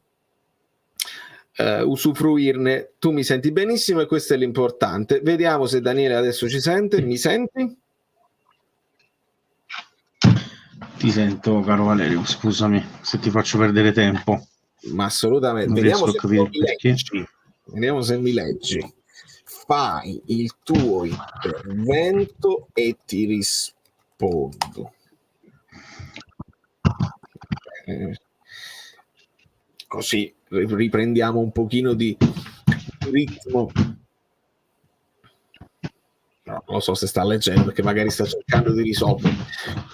Uno scudetto vinto a Napoli secondo me non è solo una vittoria sportiva ma un evento emozionale di un'intera città, e non solo Biagio, lo abbiamo visto all'interno della città sì, ma tutti quelli che abitano all'estero e sono comunque legati in generale anche un po' al sud, perché non devi essere per forza di Napoli per essere simpatizzante del Napoli, e io ho piccoli esempi qua nel mio quartiere. C'è una casa e hanno una 500 come macchina, e qua lo sapete si fanno le targhe personalizzate se le richiede. La targa personalizzata è Sicilia, quindi immaginiamo che l'heritage, no? Le origini di questa famiglia siano siciliane, e su quella casa c'erano bandiere del Napoli che sventolavano per la vittoria dello scudetto. Quindi quello che poi è partito dall'Italia e si è fatto una vita all'estero e così resta legato un po' a tutto quello che è l'impianto del sud, e non è detto. Catania, Palermo c'è un po' di rivalità, però col Catania invece c'è gemellaggio, e un po' tutti abbiamo goduto di una vittoria che è diversa dalle altre, perché se vincono sempre le solite tre, bene o male, festeggiano per un po' di ore i loro tifosi, ma per noi è stato un evento eccezionale e non sento lo stesso friccicore dell'evento eccezionale con la vittoria dell'Inter. Sì, noi lo sentivamo, Daniele, era lui che non sentiva noi e quindi dobbiamo risolvere in un altro modo. Fare uscire il film ora con la speranza e la furbizia di gettare acqua sul fuoco, intendo come campionato disastroso che capisco Gianca, però molti hanno anche reagito diversamente. Qualcuno sicuramente se lo va a vedere con grande nostalgia. Io lo vorrei vedere per altri motivi, insomma, per fare un'analisi approfondita, per vedere.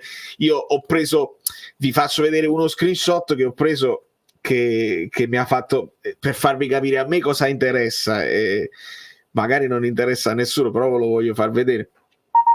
Alcuni hanno avuto il rigetto, dice io non voglio andare a vedermelo questa cosa, non voglio dare altri soldi al proprietario. Alcuni hanno avuto questo tipo di rigetto qua, e vi faccio vedere uno degli screenshot dei clip che ci hanno fatto vedere, per farvi capire cosa io sto aspettando come un pazzo, perché non lo so quanto ce lo faranno vedere, ma nelle analisi tattiche, perché poi su Calcio Napoli 24 è sparito, però poi l'hanno ripostato, l'ho visto su Facebook, l'hanno ripostato il Ghost, eccetera eccetera, e io voglio vedere queste cose qua, voglio vedere come tu li scrivi in campo. Vedete, Dilo è scritto Dilo, Ramani Ra, Jesus, quella è la Rui dall'altra parte, questa è l'analisi col Milan. Io questo voglio vedere, voglio sentirgli parlare di calcio a Spalletti. Riproviamo, Daniele. Finalmente. Tutto a posto. Bene. Come va? Ma tutto bene. Ho provato a fare qualche ricerca per non fare più brutta figura, diciamo, essendo che sono in Germania e spesso mi chiedi già. Di alcuni dati statistici. Allora, io facendo un calcolo così approssimativo, allora il Bayer Leverkusen per esempio ha un mondo ingaggi simile a quello del Napoli, però i valori in campo sono completamente sballati, perché ci sono giocatori come Frimpong oppure come Grimaldo che sono cresciuti molto dal punto di vista tecnico, veramente qualcosa di eccezionale. Noi abbiamo performato con Spalletti nell'anno dello scudetto. Quest'anno quei giocatori di quel livello sono gli stessi giocatori, non abbiamo performato. Come sono d'accordo con te nelle passate, cioè nella chat in Telegram, che molti giocatori che poi hanno preso il largo da Napoli non hanno performato nelle squadre dove sono, ma ciò non vuol dire che sono dei bidoni, come ad esempio Kim, cioè, che è stato dichiarato il giocatore più forte della Serie A. Non penso che sia casuale, e quindi io penso che tornasse un Kim o un Elmas anche io lo accoglierei volentieri, sinceramente. Sì, e però ripetiamo sempre il presupposto, cioè devi vedere poi se vengono messi di nuovo in condizione di far bene, perché sappiamo che con Spalletti ha funzionato, e hai la sensazione, tu non so se hai potuto vedere alcuni clip del film che ci sarà, e tu come me dovrai aspettare un pochino di più se resti in Germania e se non fai, però si ha la sensazione che Spalletti era entrato nella testa dei giocatori per veramente fargli dare oltre quello che possono dare, e andare oltre significa che tu sei più concentrato. Una delle cose che abbiamo detto di Kim è la concentrazione, cioè questo ragazzo sta in partita per 95 minuti, non esce mai, sta sempre pronto, e questa è una cosa che non abbiamo visto quest'anno. Ora, la concentrazione è una di quelle cose che tu dovresti avere innata, ma se hai uno che ti mantiene sul pezzo. Un altro esempio che mi viene in mente è Osimhen, giocatore di grandissimo talento, di fisicità, che fa la differenza.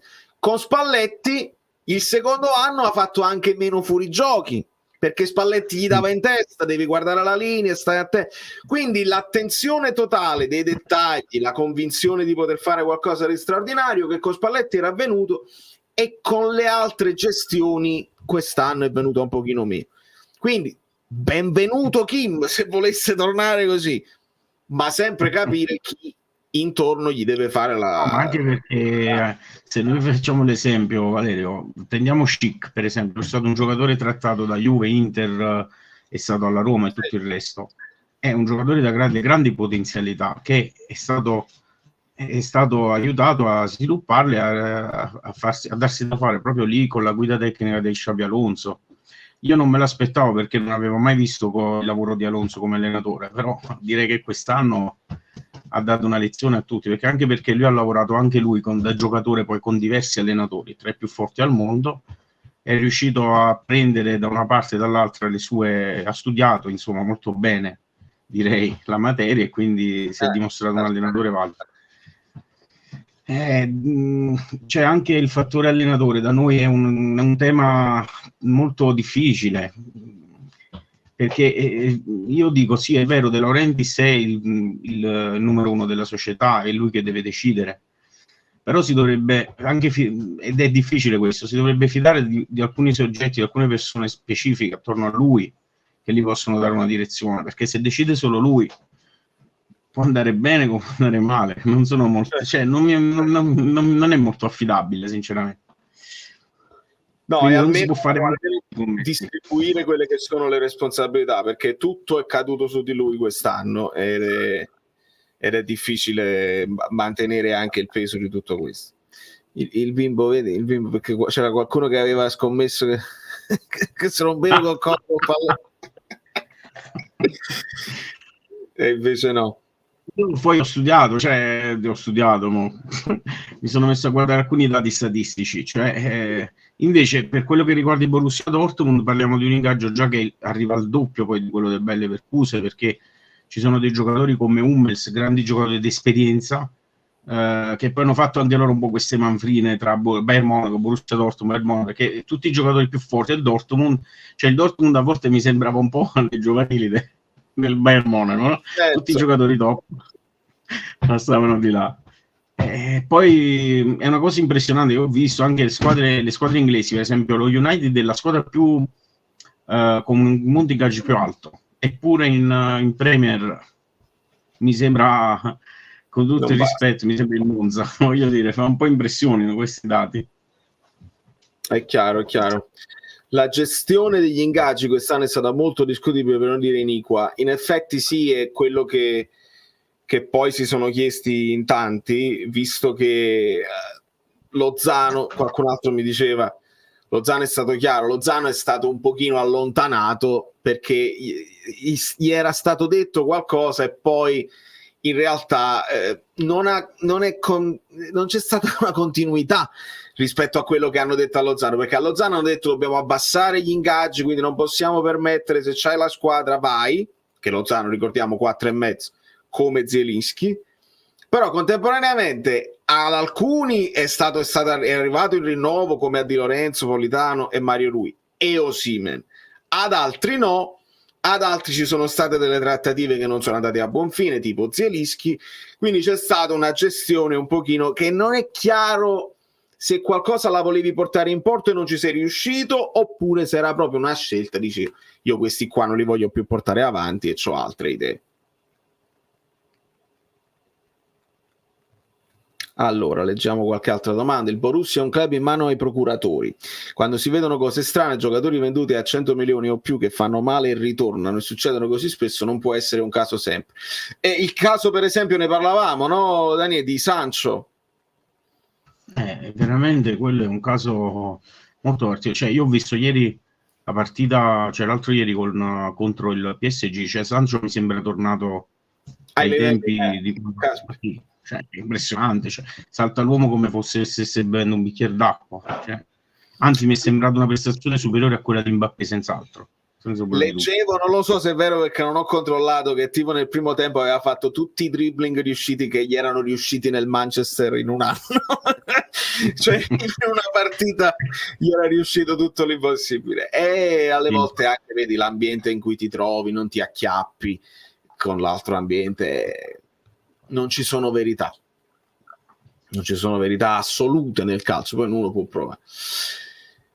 E non penso li valeva, e questo è un discorso che ci può stare, Reggi, 4 milioni e mezzo per un giocatore che è un co-titolare, non è Osimhen, che prendeva più o meno, prendeva gli stessi soldi suoi, 4,5-5 nell'anno così, però ti faceva comodo averlo lì che ti alternava con Politano. Quest'anno ti è mancato anche questo, quindi sì, 4,5 ti aspetti che sia un titolare assoluto e che ti faccia, capiamoci, che ti faccia la stagione che ti ha fatto Kvara l'anno scorso, cioè quello è il giocatore che tu dici 4,5 ben pagato, gol a raffica, scarta tutti gli avversari, assist, migliore, quindi là sì.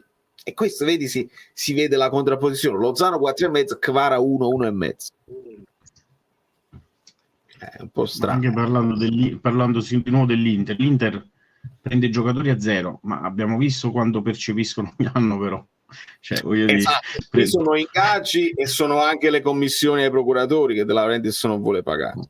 È inspiegabile, Sancho, fa letteralmente impressione, mentre al Manchester faceva veramente bene. La mia domanda è: perché il Napoli, come anche per Grimaldo, non vede questi talenti in difficoltà? Ma su Grimaldo, Giuseppe, se ne è parlato tutti gli anni si è parlato di Grimaldo al Napoli, non si è mai affondato. Ora la domanda è legittima, ma come per il Napoli anche altre squadre si possono chiedere perché non abbiamo preso Sancho in difficoltà. Quando un giocatore poi torna da dove è venuto, secondo me non ci dobbiamo creare nemmeno più di tanto il rimpianto, dice potevamo prenderlo noi, perché evidentemente nella logica delle cose lui ha preferito rientrare in una condizione dove si trovava bene, dove era esploso. Faccio un esempio assurdo: se un Bellingham non si fosse trovato con il Real Madrid, poteva pensare di rientrare e fare così, però il livello secondo me è diverso, cioè quando sei pronto e vai e subito funzioni, nessuno si può creare rimpianto di niente.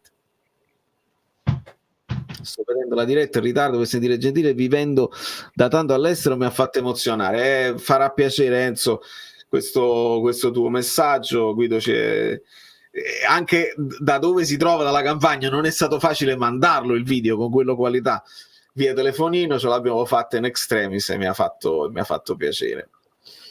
Allora, se vogliamo continuare a essere credibili dobbiamo rinnovare Kvara subito, mettendolo al centro del progetto. Se se ne va, ho paura sinceramente. Dani, oggi ho postato anche su Twix un altro mini video, e forse Fabio Versatile l'ha visto. Fabio Versatile mi sono messo in modalità cinema, capito? No, perché poi giustamente siamo inerente. Sei bellissimo. Un po' una pure mio figlio c'è queste cose. Te le mettere pure tu, Dani, immediatamente valli a trovare. Kvara, ripartire da Kvara, perché si rincorrono le notizie, vedi?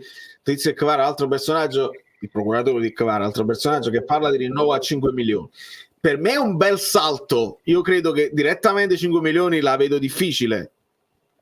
Impossibile. Cioè, mi sembra un po' strano fare un passaggio di mezzo, 2,5, 3. Ma neanche, perché proprio il Napoli, proprio come impostazione di quello, ogni anno, diciamo, fa i rinnovi a salire, quindi diciamo 1 anno, 2 anni l'ha fatto con tutti, con la Vezzi, non devi dimenticare la firma di Cavani, la conferenza stampa, 100 conferenze meno, 10 cose, eccetera eccetera. Quindi ogni anno il Napoli ha proprio l'obbligo societario di step by step per i rinnovi, quindi possono chiedere ciò che vogliono. Alla fine forse si avvicinerà ai 4, ma compreso di qualche bonus inesistente, mai raggiungibile, perché poi parliamoci chiaro, è questo il cruccio di tutti i calciatori. No, tu vale fare il musicista, io faccio il vigilante, non so Daniele che lavoro fa, però nessuno nessuno che fa una professione dice vabbè io lo faccio perché sono tifoso del no, non scherziamo, ragazzi. No, ma assolutamente. E io faccio spesso l'esempio con il lavoro mio, che è un lavoro che amo, perché è uno di quei lavori che alle volte si dice più tra di noi, dici io suonerei anche gratis in certe cose, però arriva un momento in cui non lo fai e non lo puoi fare più, perché l'atto del suonare magari è piacevole perché è il raggiungimento di un sogno, ma per arrivare a suonare e avvia la macchina e ad Neopass devi parcheggiare, devi aver studiato prima, devi mangiare, devi portare poi a casa, perché se fai quello non puoi fare altro. Ovviamente, anche se è un lavoro bellissimo, devi assolutamente essere valorizzato in quello che fai, e quindi ci sono dei momenti in cui tu dici no, perché guarda ci stanno €60, $60, vuoi venire? No, sto a casa perché non posso poi mortificare quelle che sono le possibilità anche degli altri. E in piccolo Cannavare ha sempre detto che a Napoli gratis e poi è andata utile. Esattamente, quindi in piccolo nel senso compressa la carriera poi dei giocatori, devono ottenere il massimo possibile negli anni che hanno. Poi c'è sempre la possibilità, infortunio, una cosa, si bloccano, la carriera non si evolve e quindi devono fare quello che devono fare. E comunque, per quanto riguarda il Cavar, stavo dicendo a Daniela prima, mi è capitato uno dei video, stavo scrollando su Twix e ogni tanto mi capitano i video di gol bellissimi, e c'era un video dei dribbling, tutti i dribbling con gol finali, e c'erano tutta una serie dei più grandi, c'era Neymar, c'era Robben, a un certo punto Kvara contro l'Atalanta, che già rientra, e vi dico che era un video con anche giocatori di qualche anno fa, quindi non erano tutti più recenti, e Kvara già rientra in queste compilation perché è iconico già, perché ha fatto delle cose. Vuole vedere la gente, è quello che vuole vedere la gente, lo spettacolo che vale in campo. Io ho avuto la fortuna di andare allo stadio insieme a te, Napoli-Monza. Io stavamo seduti, io, tuo padre, ti ricordo, cioè non è che stiamo parlando magari di 50 anni fa, come io e te ci siamo guardati proprio subito. No, non sto al Maracanã in Brasile, sto in Danici Campuccini, chi sai, ecco perché ha preso questo, che non aveva dice comunque a prescindere. Cioè io e te ci siamo guardati al gol di Kvara, vale? Io non è che dici tu te la inventi, noi l'abbiamo detto insieme, è un mostro, e stiamo parlando della terza giornata d'andata del girone, cioè dell'anno scorso, capito che ti voglio dire? No, è veramente è uno dei pochi che ti dà quell'impressione di essere una spanna sopra tutti. La notizia del giorno l'hai saputa, l'hai letta prima, mi sembra che l'ho girata nel gruppo, il fatto che il Bayern Monaco vuole prendere Rudi Garcia. L'ho letta pure questa cosa, però Rudi Garcia viene dall'Equipe la notizia.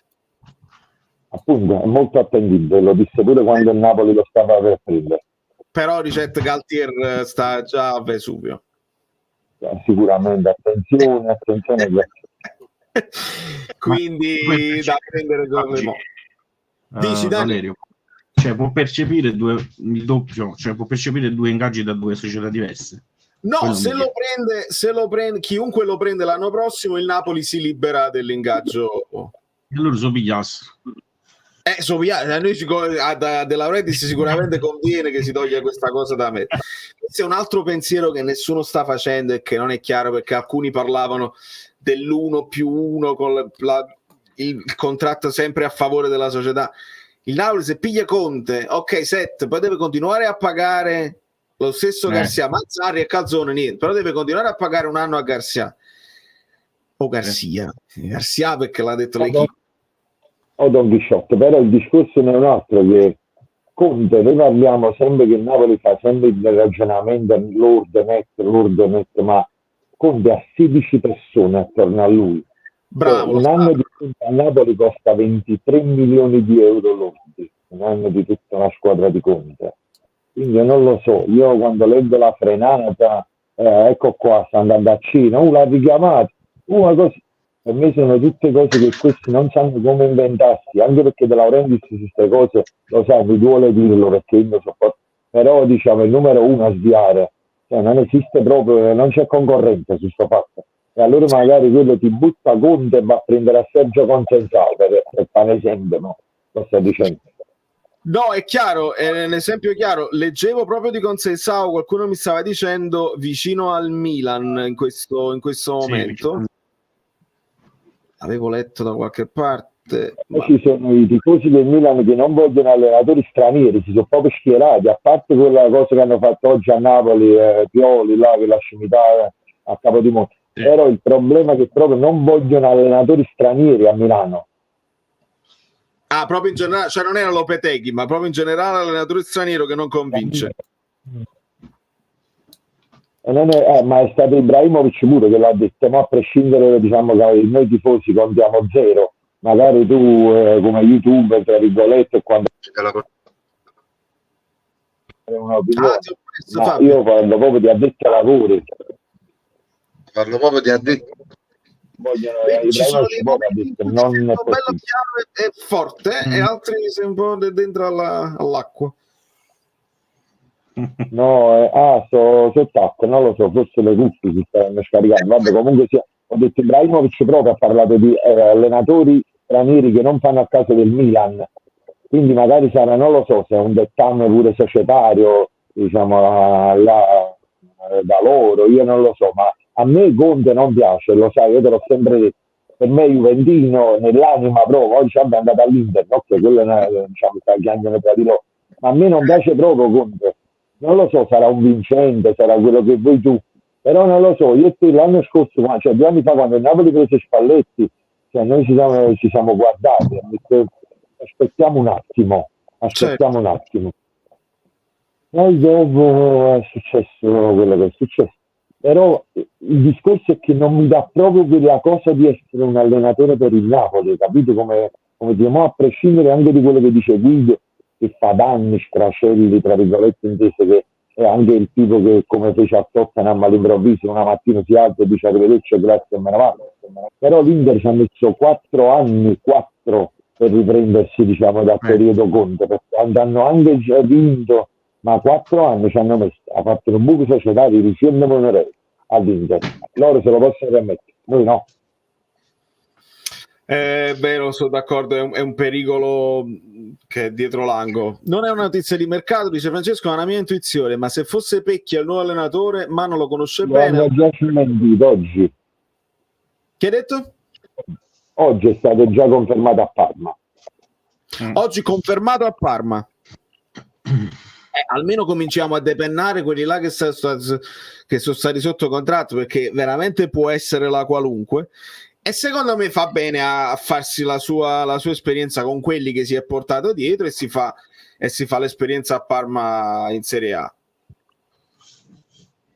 Io credo che Pizia sotto Benitez abbia imparato molto, però il campionato di Serie B lo abbia forgiato. Certo. Ci sta come considerazione. Vale, io Lindstrom lo vedo un decatelare 2.0, Mingherlino col piede caldo, e credo, anzi sono sicuro che se venisse un allenatore che lo valorizzi diventerà un grande campione. Forza Jesper, ci dice Angela. Secondo me allora è l'ideale per rivitalizzare un pochettino la situazione, per sfruttare un pochettino i giovani, per far risparmiare qualche soldino alla società. Cioè, i nomi si fanno, però non è facile poi dire farà bene, farà male, perché poi alla fine, cioè, io mi metto un po' nei panni di Pioli, perché ascolto spesso anche interviste di altri giornalisti.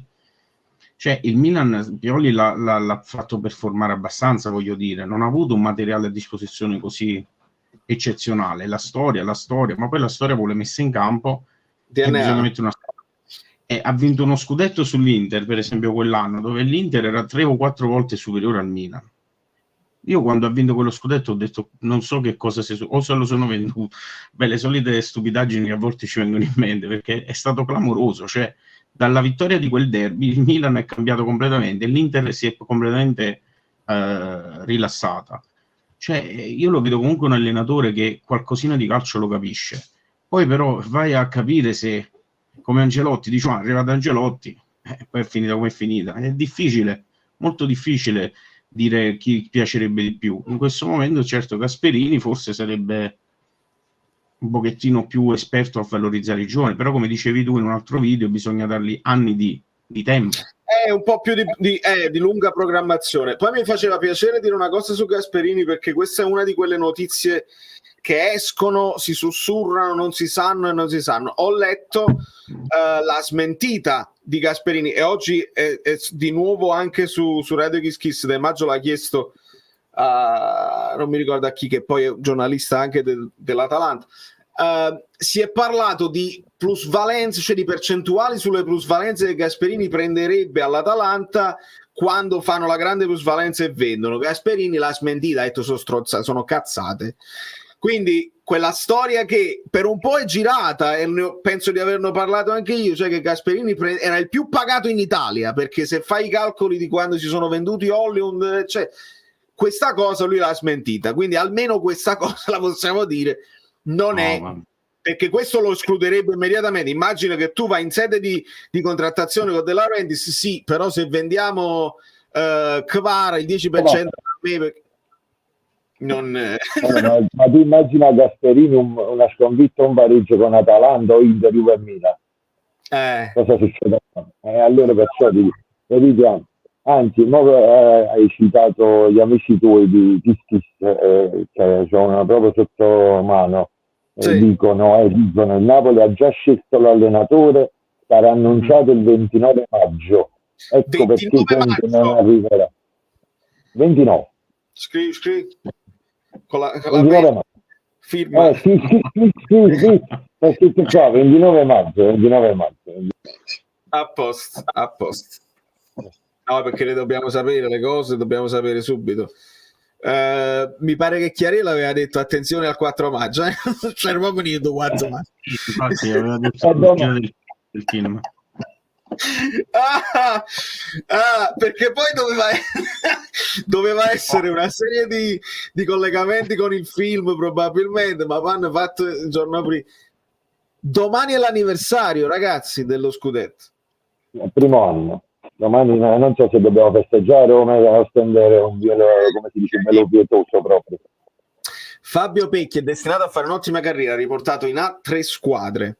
E qua, visto che io non ho proprio idea, mi rifaccio le parole di Paolo Del Genio, che ha detto che ha parlato con Nando Coppola, che sta nello staff di Pecchia, e l'hanno parlato a telefono, e Paolo non gli ha fatto domande di mercato, gli ha chiesto semplicemente: ho visto che sui calci d'angolo tu marchi in un certo modo a zona con 3 uomini fuori dall'area, così gli avversari non possono riversarsi subito. Insomma, tutta una serie di idee anche innovative così. E ci dicono che Pecchia anche a livello di personalità è molto molto forte, potrebbe essere simile come profilo ai nuovi che stanno uscendo e che hanno una grossa personalità. Piaccia o non piaccia, Italiano ha una grossa personalità. Idem si deve dire per Thiago Motta, si vede come stanno proprio in panchina, che si impongono sulle squadre e sono credibili. Pecchia potrebbe essere uno di quelli che con le idee si impone e in un futuro può ritagliarsi una... Per quanto riguarda Italiano, pensavo avesse subito molti più gol, invece sono stato smentito. Però quello che più mi dispiace, perché quando vedo le partite della Fiorentina si fanno i gol un pochettino da soli. Sì, è vero. Nei momenti nei momenti cruciali, io per esempio pure un difensore come Milenkovic non mi sarebbe dispiaciuto, no? Però vederlo giocare ultimamente fa un po' troppe sbavature, come per essere un centrale affidabile. Ci teniamo quelli che ci abbiamo, per esempio. E se dovessi prendere al posto di Ostigard, ad esempio, non avrebbe senso. Cioè bisogna prendere persone già pronte. Comunque Dendoncker io lo farei giocare mazzata cicate, cioè deve giocare così, però, cioè, perché me lo deve far vedere Dendoncker, cioè non è possibile. Un po' coglione, facciamo un appello.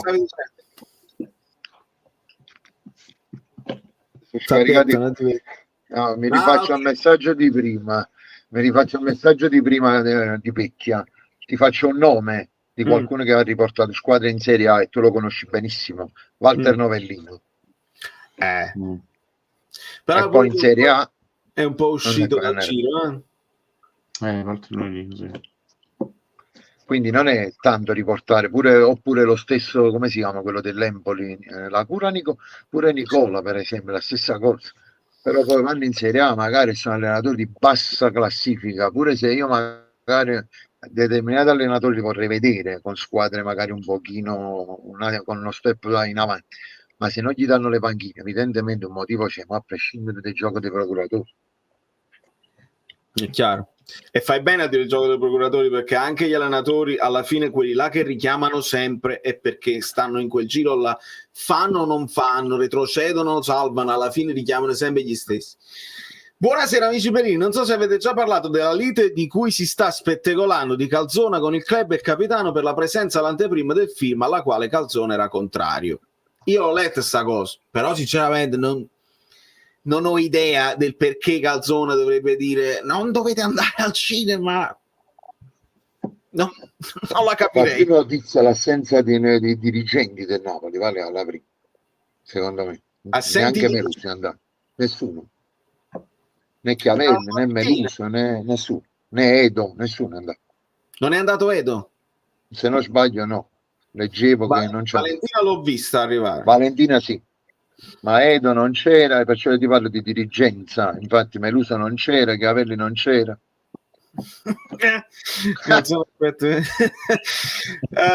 Secondo me Baroni è un buon allenatore e farà anche bene in futuro. Baroni quest'anno gli hanno smantellato la squadra e comunque ha mantenuto. Povero Cristiano, mi fa una tenerezza che lo Baroni. Gli hanno venduto l'impossibile. Ci dicono Edo c'era, ok. Ma anche con Lecce. Ah, ok, allora va bene. Italiano ha un solo difetto, anche secondo Paolo Del Genio, sui calci d'angolo difende a uomo. E ci parliamo, facciamo una videochiamata veloce e glielo diciamo. Un abbraccio. Ma pure Spalletti marcava a uomo, comunque si calcia d'angolo, questo non è. Capito? Ma io sono fatto dei calci d'angolo per me. Il discorso è che se c'hai Osimhen e Kim che le prendono tutte è un discorso, allora è un conto. C'era Kim sul primo palo, tutto il resto non aveva. No, scusami, Osimhen sul primo palo, tutto il resto aveva poco senso. Vi immaginate se Garcia va al Bayern e vince la Champions? Le risate isteriche.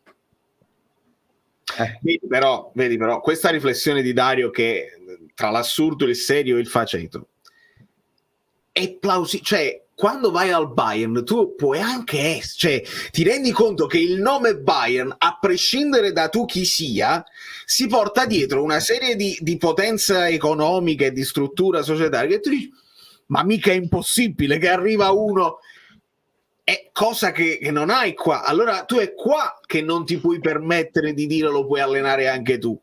È qua che devi avere la situazione dietro di grande forza e di grande tranquillità, con dei personaggi che ti fanno overperformare. Ma Garcia che va al Bayern va avanti in Champions League perché magari ingarra 2 partite, fa un paio di partite di contropiede e va avanti. Ma potrebbe anche essere, capisci? Non è assurdo. Sono talmente forti, vale, che neanche un gestore hanno bisogno. Basta che solo li metti in campo, li fai allenare un po' in settimana, ecco qua. Assolutamente sì.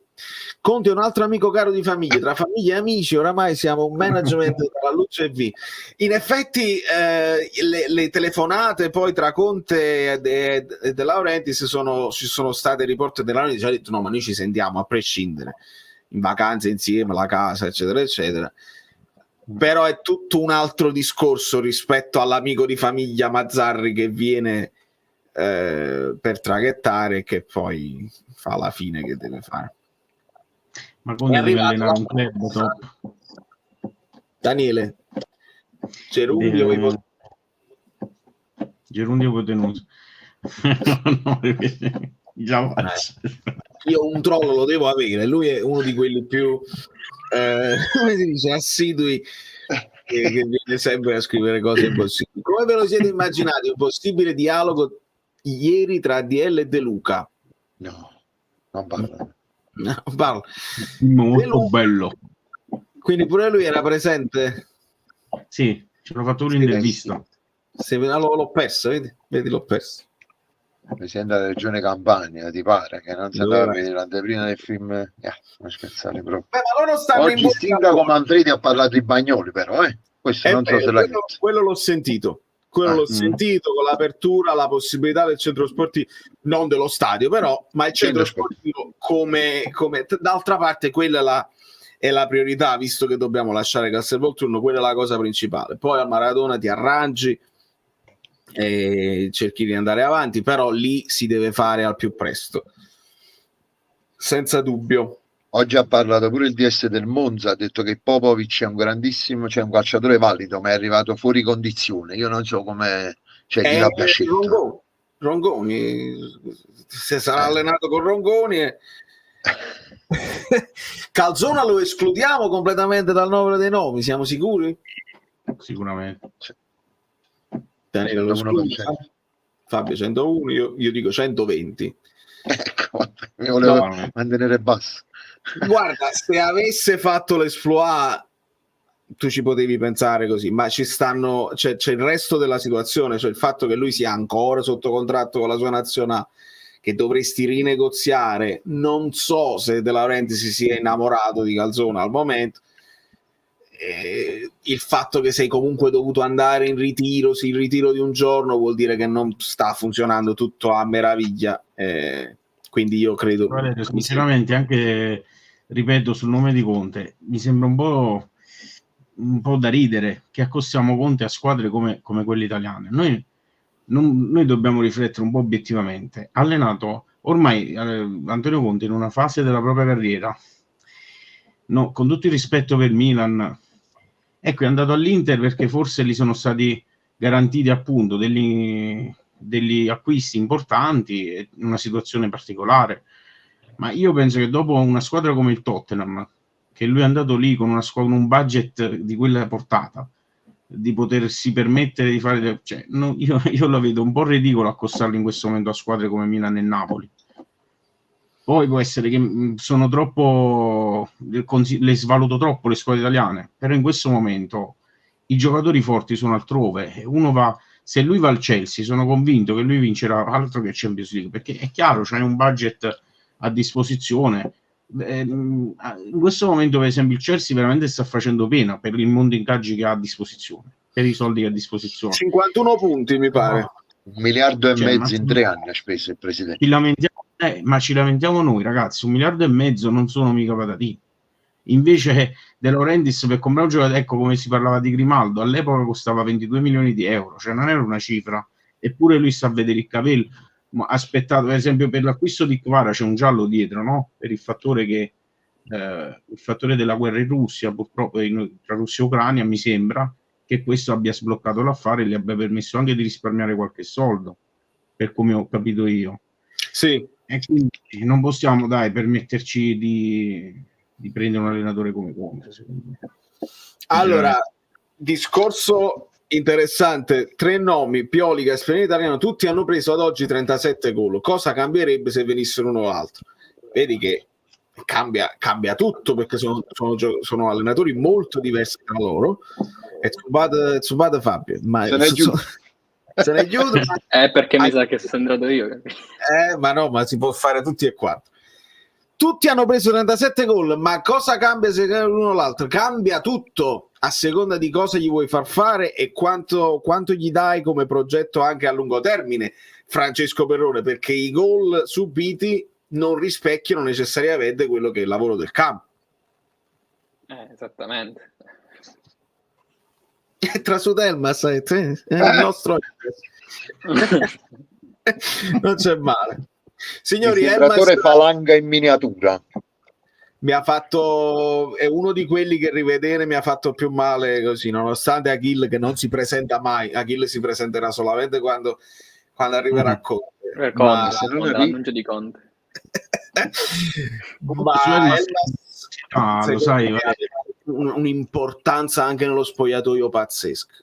C'è una curiosità carina, no? Quando lui è andato a fare la prima intervista con il Lipsia, lui ha detto: bravo, è stato bellissimo segnare il gol con la mia nazionale, cioè là si è dato proprio, cioè ha detto: adesso vengo e non giocherò mai nell'Lipsia, cioè sarò lì solo per prendere i soldi, perché dopo un'esternazione del genere, che cosa ti aspettavi dai tifosi? Non certo un grande...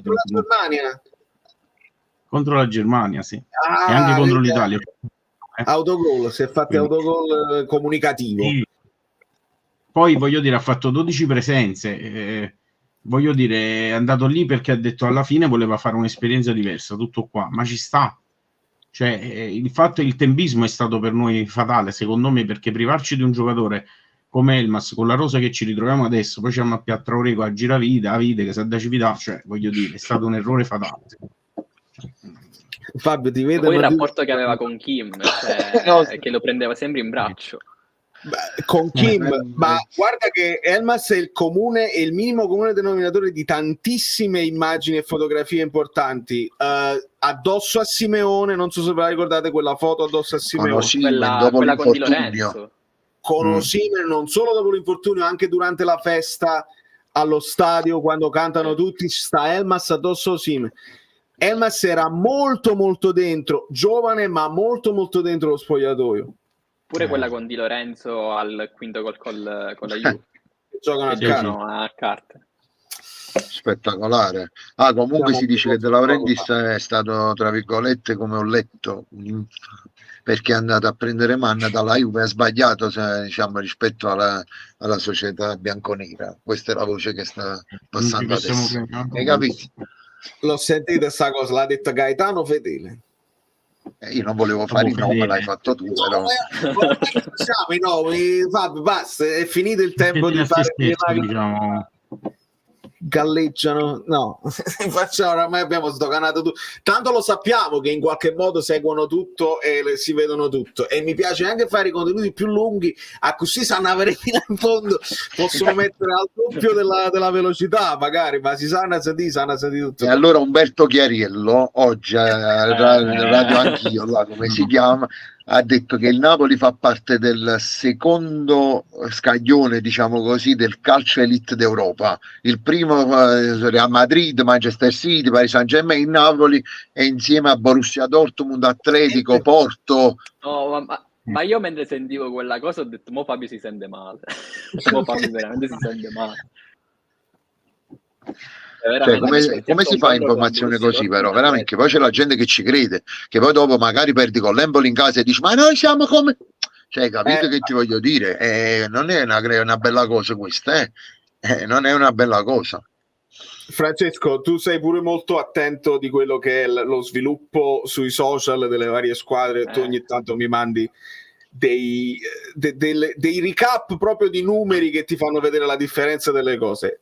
Tu se dovessi paragonare il Napoli adesso a un'altra realtà europea, dove lo metteresti? Cercando di essere un pochino più obiettivi e plausibili. Cioè, ad esempio, io intravedo una differenza fra Napoli rispetto per esempio all'Atalanta e il Lazio, perché comunque stiamo parlando, Napoli ha 4,7 milioni di follower su Instagram, mentre invece l'Atalanta e la Lazio ne hanno 1 milione, 1,1, nel senso anche la Fiorentina in realtà ha un bel po' di follower, ha 1,2 milioni di follower mi pare. Tu dici a livello europeo, cioè tipo qualche realtà europea... Già il paragone con l'Italia già mi interessa, lo sai, perché io con questa paura fottuta della Roma che ci scavalca, con la Roma ci ha già scavalcato in realtà, a livello di social senza dubbio, però poi sul campo il Napoli teneva botta negli ultimi anni. C'è una realtà europea che ho visto ultimamente, secondo me è proprio il Bayer Leverkusen, perché più o meno siamo là, cioè nel senso a livello di follower lì siamo. E comunque, cioè quest'anno avrà fatto tipo tantissimi follower il Bayer Leverkusen, e ad esempio ho notato proprio la differenza fra quest'anno e l'anno scorso, perché l'anno scorso su Instagram il Napoli ha fatto una roba come 1,2 milioni di follower, che per il Napoli, cioè li facessi il Real Madrid ne ha 150, nel senso non è niente, mentre quest'anno ne ha fatti solamente 200.000. Cioè c'è una differenza di 1 milione di follower, cioè una roba che per il Napoli è un qualcosa di impressionante.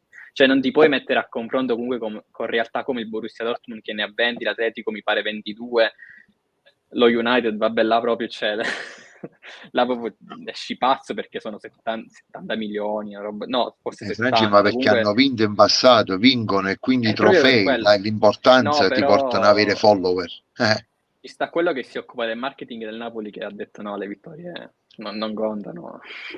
Una Quindi, follia. cioè, Una follia assoluta. Poi, Secondo oddio, ci sono società che comunque tipo come il Tottenham, cioè il Tottenham realmente non vince una Premier League da una vita, forse dagli anni 60, però lì stiamo parlando di uno stadio da 800 milioni, cioè di investimenti, una finale di Champions, cioè ci sono anche i modi per fare follower anche senza vincere, nel senso, però ci vogliono delle risorse economiche molto, molto pesanti, diciamo. Ah, non c'è dubbio. Ma d'altra parte, se Amazon poi va a fare una delle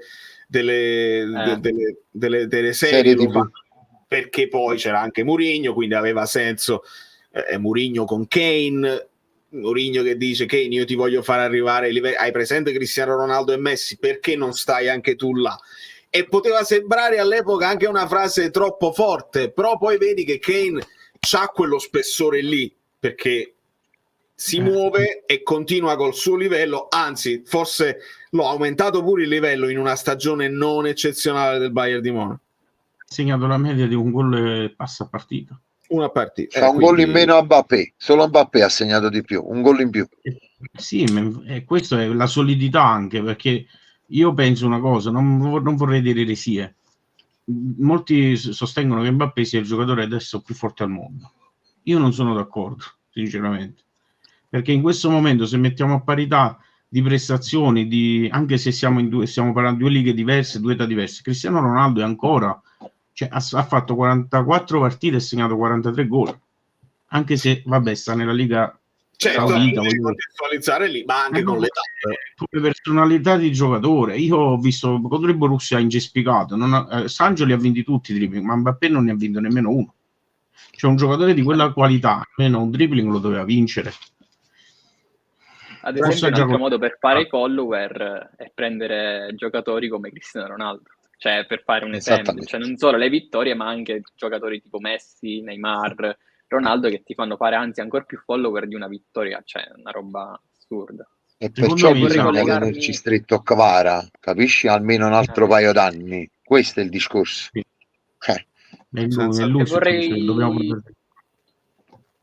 Vorrei collegarmi al discorso United con il fatto, diciamo, di De Laurentiis che dice, cioè lo United non vince un trofeo da una vita. Secondo me lì si vede proprio il ragionamento di come De Laurentiis considera la Coppa Italia, diciamo, una coppetta, come dicono molti, perché lo United comunque l'anno scorso vince la Carabao Cup contro il Newcastle. E dicendo lo United non vince da una vita, lui considera la Carabao Cup come una non trofeo. Esattamente, stessa cosa della Coppa Italia, cioè questo lo si vede anche, cioè che lui lo intravede anche nelle altre comunque leghe come può essere la Premier League e dunque la Carabao Cup, cioè lui considera queste coppe come totalmente inutili, quindi c'è poco da fare, cioè non si può fare niente. Ma io ho la speranza che pur di rimanere attaccato al treno europeo e a poter dire continuiamo a stare in Europa, rivaluti un pochino anche la possibilità della Conference, poi te la devi giocare, non lo so se arrivano input all'allenatore, se arriva un allenatore che ci tiene. E io la voglio vincere la Conference, vale? La voglio vincere la Conference, andiamo se partecipiamo, anche perché noi si sente 33 anni l'ultimo scudetto, l'ultima Coppa Europea in Napoli quando l'ha vinta, te lo ricordi tu, no? Certo. Prendendo la domanda di Enzo, secondo voi Motta non è più plausibile? La Juve dovrebbe cambiare un bel po' per lui e noi abbiamo garanzie tattiche già in rosa per il suo gioco, bisognerebbe solo fare qualche acquisto mirato. Già l'hanno offerta, l'offerta le è già stata pervenuta, rifiutato. Ha già trattato. Sì, per l'anno scorso sicuramente sì. Adesso per Motta secondo me c'è la doppia strada Juve-Milan. Esattamente lo stesso discorso di Conte. Cioè... Non è Inghilterra chi è? Chelsea. Cioè, quale squadra? No. Però bisogna vedere se riconfermano Pochettino. Diciamo che lì comunque, cioè, sinceramente parlando, dare la colpa a Pochettino di quella situazione, cioè, miliardi e mezzo, 2 anni la colpa è dell'allenatore, per forza. Così funziona. Però l'hanno preso comunque l'anno scorso, cioè là veramente c'hai un sacco di giocatori, cioè Lukaku anche gestire la situazione. Lukaku è una cosa che si sta sotto. Lukaku, Per ad esempio, dire. Lukaku ancora del Chelsea, ad esempio. Cioè, quindi... L'ha pagato 110 milioni, cioè, e parcheggiarlo in prestito destra e sinistra, un giocatore del genere, cioè, mi fa venire i brividi. Cioè, è una cosa incredibile. Lukaku era ancora gestione Abramovich o quella attuale? Abramovich. Abramovich. E allora ho capito. Chi se la vede la conference? Me la vedo io. Io Giochi, non c'è la televisione. Ce la vediamo noi 4, caro amico. Guido. Noi 4 ce la vediamo. Io voglio ieri andare a giocare col Carabata, non mi interessa. non avevo il coraggio di sceglierne una, perché c'era la possibilità di vedere il Leverkusen con la Roma, era molto mi incuriosiva tantissimo. Guardare Gasperini, perché si parla di Gasperini e quindi Gasperini in ambito europeo, che si gioca la possibilità della finale, e di guardare italiano. C'era un motivo per guardarle tutte e tre, e per me, nonostante a conference serva a niente, per me erano equiparabili tutte quelle partite, cioè come interesse, come possibilità. D'altra parte l'Aston Villa cade con l'Olympiacos e ci sarà un ritorno di fuoco. Io mi diverto tantissimo, voi non vi divertite, non vi posso convincere, ma sai perché? Perché hanno ragione sui gironi, vale? Hanno ragione, perché fin quando ci stanno quelle squadre uzbeke, e allora sai, fin quando è il girone, ok. Sai che cosa mi sembra, Fabio? Mi sembra un po' di paura che se poi esci con quelle squadre là, fai la figuraccia, tipo il Bodo Glimt con la Roma. Il Bodo Glimt, bravo, e c'hai questa cosa e dici, dietro l'angolo la presa in giro da parte di tutti i tali, siete usciti con i vichinghi ma siamo usciti pure con Vittoria Polsen, però noi, vale? Quindi non è che ci cambia assai. Bravo, ed era l'Europa League. Allora tu sei squadra di conseguenza che ti atteggi, che hai detto adesso dobbiamo vincere la Champions, perché è solo l'arbitraggio che ci ha fatto perdere la Champions l'anno scorso. Vai in Europa, vai in conference, la distruggi, vinci tutte le partite, fai percorso netto e la vinci. Con la vittoria della conference vai già in Europa League, se non ci sei rientrato. Se non ci sei rientrato, perché Valerio, tu l'altra volta l'hai spiegato nelle altre live, cioè noi siamo entrati in un giro, no? Che la nostra presenza in Europa ormai è costante da diversi anni, ma anche con una Conference League, e quella presenza, quella scia rimane. Se noi non andiamo in nessuna coppa, perdiamo anche quel bel fascino che fino adesso noi siamo stati sempre considerati, penso, un outsider.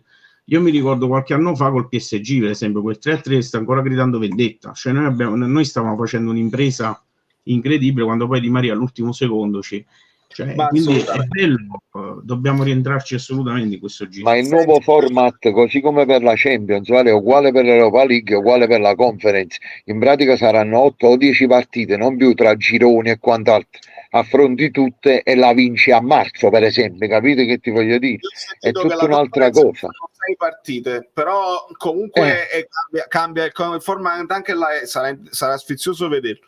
Io ho solo questo obiettivo, voglio convincere solo questo ADF, voglio convincere a lui, non posso convincerli tutti, voglio convincere la partita di giovedì in quei campi di patata norvegesi va benissimo, ma se tu ti tappi il naso per quelle partite iniziali e poi dopo arrivi nelle parti finali, guarda che è bello andare a giocare con l'Aston Villa, ad Aston Villa si può dire che Arsenal è un quartiere di Londra, ma guarda che è bello andare là, è bello andare allo stadio di Atene, poi la finale, eccetera eccetera. Quindi se ti tappi il naso per l'inizio e le vinci, dopo ti diverti, vedi che la Roma si è divertita a vincerla. Scusami Valerio, ma chi vince la Conference League non ha come per esempio chi vince l'Europa League fa la Supercoppa europea? La Supercoppa no, non c'è la Supercoppa. Chi vince l'Europa League va direttamente in Champions League. Chi vince la Conference, ad esempio, non mi spiego perché non facciano tipo Conference Europa League, cioè si scontrano quelle due e poi quella vincente gioca contro quella che ha vinto la Champions. Cioè, questa cosa non me la spiego, cioè sarebbe più equa. Sarebbe sfiziosissimo come finale della cosa, una coppa minore, ma comunque ti affronti con queste cose. Chi se la vede? L'hanno fatto per la Coppa Italia qua, queste 4 squadre, sta cosa in Arabia, secondo me ha molto più senso la coppa così. Senti, Vince ha detto una cosa geniale e secondo me chi se la vede la cosa, immaginate tutti quei tifosi che ad agosto pagano 10 euro per vedere le partite con squadre di eccellenza. C'hai ragione, cioè noi ad un certo punto quando andiamo in astinenza da Napoli d'estate, noi Napoli a Naune, io sto là col foglietto se Colisaco l'ha messo in difesa perché manca uno e devo capire l'analisi. C'ha ragione, ci vediamo in qualsiasi cosa, purché si tratti del Napoli, assolutamente. Io ancora mi ricordo Napoli Pro Vercelli, quella dell'infortunio di Dem, dove cambiò radicalmente il centrocampo del Napoli, quindi... Cambiò probabilmente la storia del Napoli in quella partita. Sì, perché in quel momento praticamente vai a prendere Anghissà, cioè lo andammo a prendere dopo 2 settimane, nel senso prima della partita con la Juve, però comunque là si infortunia Dem e prendi Anghissà. E Lobotka va a centro del progetto. Lobotka che lo scavalca, ma anche l'acquisto di Anghissà viene... se non si fosse infortunato Dem, Anghissà non sarebbe mai venuto. Cioè, è proprio logico come cosa. Hai capito gli sliding doors di Francesco Perrone? No. L'Aston tra Londra e Birmingham. Grazie Federico, grazie Enzo che mi avete dato una mano. Per me sono discorsi inutili, la visibilità europea è tutto, anche la conference te la dà. Io sono d'accordo, ma perché lo faccio semplicemente, ne faccio un discorso mio. Quando io pago Paramount Plus e pago l'abbonamento annuale, io so che ho i pacchetti e il pacchetto comprende Europa League, Conference League e Champions League. Se un senso, se nessuno sa guarda, non venderebbero all'interno del pacchetto, non si prenderebbero proprio i diritti. Poi magari in futuro cambia, perché adesso dobbiamo valutare veramente il peso dei nuovi format della nuova Champions. Però non ci riguarda. Però mi sembra che quest'anno scadono, vale, a Paramount Plus, so che sta a fine giugno 2024, poi dopo dovranno andare a ridiscutere pure all'estero i diritti TV. E si parlava di Apple, mi pare, una cosa del genere. Può essere. Però può Apple essere. comunque te la fa vedere Paramount Plus, ha proprio il canale proprio, cioè in Apple TV c'è proprio la cosa di Paramount Plus, quindi secondo me andranno anche se Apple vincerà, darà comunque a CBS Sport i diritti. Sono convinto perché Apple vuole fare il salto.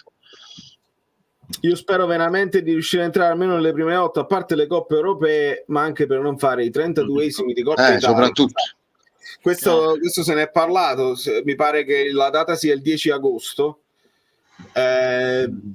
Cioè si fa, non si fa, poi va a finire che diamo la colpa alla Coppa Italia, uscire dalla Coppa Italia per non presentare perché sennò roviniamo la preparazione, smettiamola, però è una partita che tu, se riesci a evitare, ti eviti. Nel frattempo sta giocando Torino-Bologna 0-0. Stanno 0-0. Vale, ma io la conference la voglio fare pure perché comunque sia la rosa è di 25 calciatori. Se non giocano queste partite, ma quanti giocano? Capito qual è il discorso? Pure come una gestione di rosa. Questo è un altro discorso. Simeone non lo sostituisci praticamente. Ti servono 2 punti e basta. Nel senso. Bravo. Ti prendi e Raspadori. Continuiamo il filo diretto io e DF. Vuoi darmi un nome DF, così non ti chiamo DF che non capisco chi sei. Ma scusate, la Roma cosa è cambiata dopo averla vinta? Resta sempre una squadra di medio livello con pochi trofei pesanti. Ma vedi che poi scavalchi e continui con un ranking migliore del Napoli per la semifinale di Champions. Il ranking che poi cambierà anche la storia del ranking in futuro, ma nel frattempo vedi che che ti ha detto De Rossi nelle ultime conferenze? Ti ha detto: ho trovato dei giocatori che sono abituati a fare certe partite. Poi non significa che le vinci tutte, acchiappi Leverkusen che non perde mai e subisci la regola delle Leverkusen, però ti ha detto anche sono giocatori che si sono mano a mano abituati a fare delle partite di un certo livello. Signori, adesso ti faccio parlare, Francesco, ho visto che stavi ho sentito un altro pezzettino di Spalletti che parla della partita di Champions col Milan, dice a un certo punto la tensione ti prende, non siamo poi così abituati. Ha parlato di malessere, bravissimo. Io per questo mi devo vedere il cazzo del film, perché io devo riportare parola per parola e devo convincere a DF come si cresce. Se tu cominci a fare la conference, arrivi in finale, la perdi pure. L'anno prossimo ti puoi pensare che gestisci un arbitraggio di merda in maniera diversa, con più calma, altrimenti perdi le staffe e non hai fatto l'esperienza. ce lo ha detto Spalletti e ce lo ha detto Ancelotti. Ve lo ricordate? Ancelotti in conferenza? Benitez, ti ricordi? No, Benitez, lo disse. Assolutamente.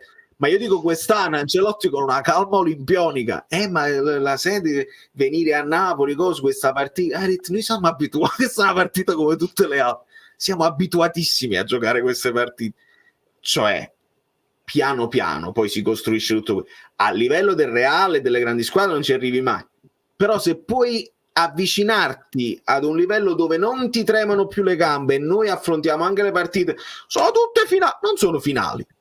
Arriviamo a giocarcele tutte le finali, una o due all'anno. Esatto. Poi quando io dico che voglio essere come Atletico e Borussia, mi prendono per pazzo, capi? Vale come? No, dici Fabio? No, ho detto che quando poi io dico che vorrei vedere Napoli tipo come Borussia e Atletico Madrid, ma anche Siviglia, perché ormai l'Europa League è casa del Siviglia, ne ha vinte 7 su 9 quando ne ha vinte, poi io sarei il pazzo, capito com'è? Senti, ma se secondo te Emery lo fa il ribaltone? No, secondo me no, perché di essere comunque difficile là in Grecia sarà un ambiente secondo me proprio ostico, ma proprio dal punto di vista ambientale. Se lo so giocare perché stavano là per avvicinarsi. Non l'ho visto, per essere sincero. Hanno avuto l'occasione del terzo gol, ha fatto 50.000 passetti quello. Però sicuramente inaspettato, cioè tutti quanti ormai dicevano Fiorentina-Aston Villa in finale e poi invece Mimmo Valerio, piacere. Dopo Mimmo ci sarebbe una virgola, no? Ho intuito che ti chiami Mimmo, amico mio. Piacere, benvenuti a tutti i nuovi ragazzi. Ci siamo fatti quasi 2 ore e mezza. Io volevo ringraziare Guido per il suo intervento in differita, che poi ci ha mandato questo video. Pasquale, Emery non ce la fa, non dimenticare Milan Deportivo perché sta pensando alla Premier. Ricordiamo che la conference è proprio ad Atene, l'Olympiakos giocherebbe in casa. E signori, vi abbraccio, vi bacio. Non possiamo, secondo me non possiamo ancora fare il discorso dell'Udinese perché mancano 50 giorni, però ne vorrei parlare tra domani e dopodomani. Un approfondimento sull'Udinese lo facciamo. Grazie. Ma vince l'Udinese, vale, vince l'Udinese proprio che gli regaliamo i 3 punti. Vabbè, dai, salviamo l'Udinese, dai. Abbiamo salvato l'Empoli, salviamo anche l'Udinese. Simeone, se gioca in quei 2 minuti che gioca. Un abbraccio a Daniele dalla Germania. Buonanotte. Un abbraccio al tuo piccolo Fabietto, un abbraccio nel tuo dark space. Dark space sotto scala. L'ha detto sta. Un abbraccio a te. L'ottimo Francesco che mi dà sempre speranze. Io vorrei concludere con una frase. Dai. Si può fare peggio di quest'anno. Si potrà anche fare peggio di quest'anno. Quindi stiamo attenti, gentlemen, stiamo attenti. Facciamo le cose come si deve senza pensare che questa squadra la può allenare chiunque. Un abbraccio Francesco. Ciao, Vale. E un abbraccio a tutti voi da Leeds. Vinciamo con l'Udinese e Bologna. Ciao a tutti, Silvana, pasta e ceci, ne parliamo pure della conference. Grazie per la sì. Mi fa piacere, forza Cannavaro addirittura. Mi fa piacere tutti voi, perché queste sono le live dove siamo un po' più intimi, siamo di meno, possiamo avere degli scambi così, perché poi il post partita di solito ha più spettacoli, anche gli occasionali si presentano, invece voi siete i miei eroi. Potete lasciare domande come questa, l'ossessione per Conte rischia di far iniziare, questo è un punto su cui battevo tantissimo, ma anche domande per Guido a fine live. Se avete delle domande per Guido che anche riguardano il cinema o riguardano il film nello specifico, per esempio cosa ne pensa dell'approccio narrativo registico fatto da Bosè, se c'è qualcosa di innovativo, i tasti che si è voluto sollecitare, domande molto interessanti a cui Guido risponderà con piacere o qui sotto questa live appena finisce la live o sul suo canale che è Guido Gentile Piano Sequenza, ed è il minimo che possiamo fare e iscriversi al canale di Guido per ringraziarlo per la sua presenza e per gli approfondimenti che ci regala ogni volta che facciamo una live, ed è veramente pazzesco. E chiudo così, anche a me interessa the fly on the wall, per dirlo nella tua seconda lingua, cioè stare lì, avere questa telecamera quasi nascosta, perché io ci ho pensato, l'ha spiegato bene il regista, il fatto che avere le telecamere forse non ti fa essere al 100% spontaneo, magari puoi fare un gesto più largo, più ampio, perché fai vedere la telecamera, poi ci sono dei momenti in cui dimentichi che c'è una piccola telecamera lì nell'angolino ed è reale, e tutto quello che è reale a me mi fa piacere vederlo, analizzarlo e poi riportarlo insieme e parlarne. Vi abbraccio, vi bacio e ci sentiamo presto, perché domani ci dovrà essere come minimo un altro video su Conte. Si riavvicina la frenata, poi così dobbiamo parlare tutti i giorni. Vai, sigla.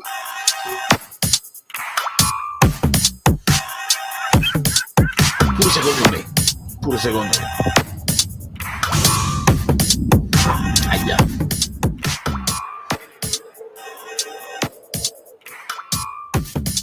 Grazie Pasquale. Sì.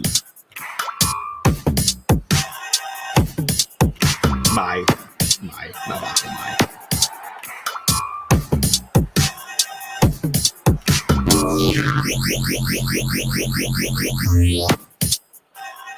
Grazie Mimmo.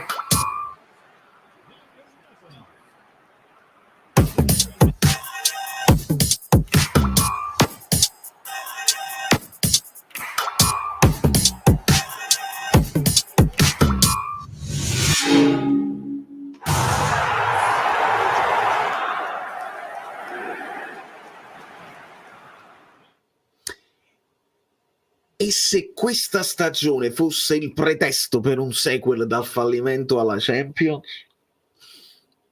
in realtà si può cioè si potrebbe arrivare più giù di questa stagione qua per poi arrivare alla Champions.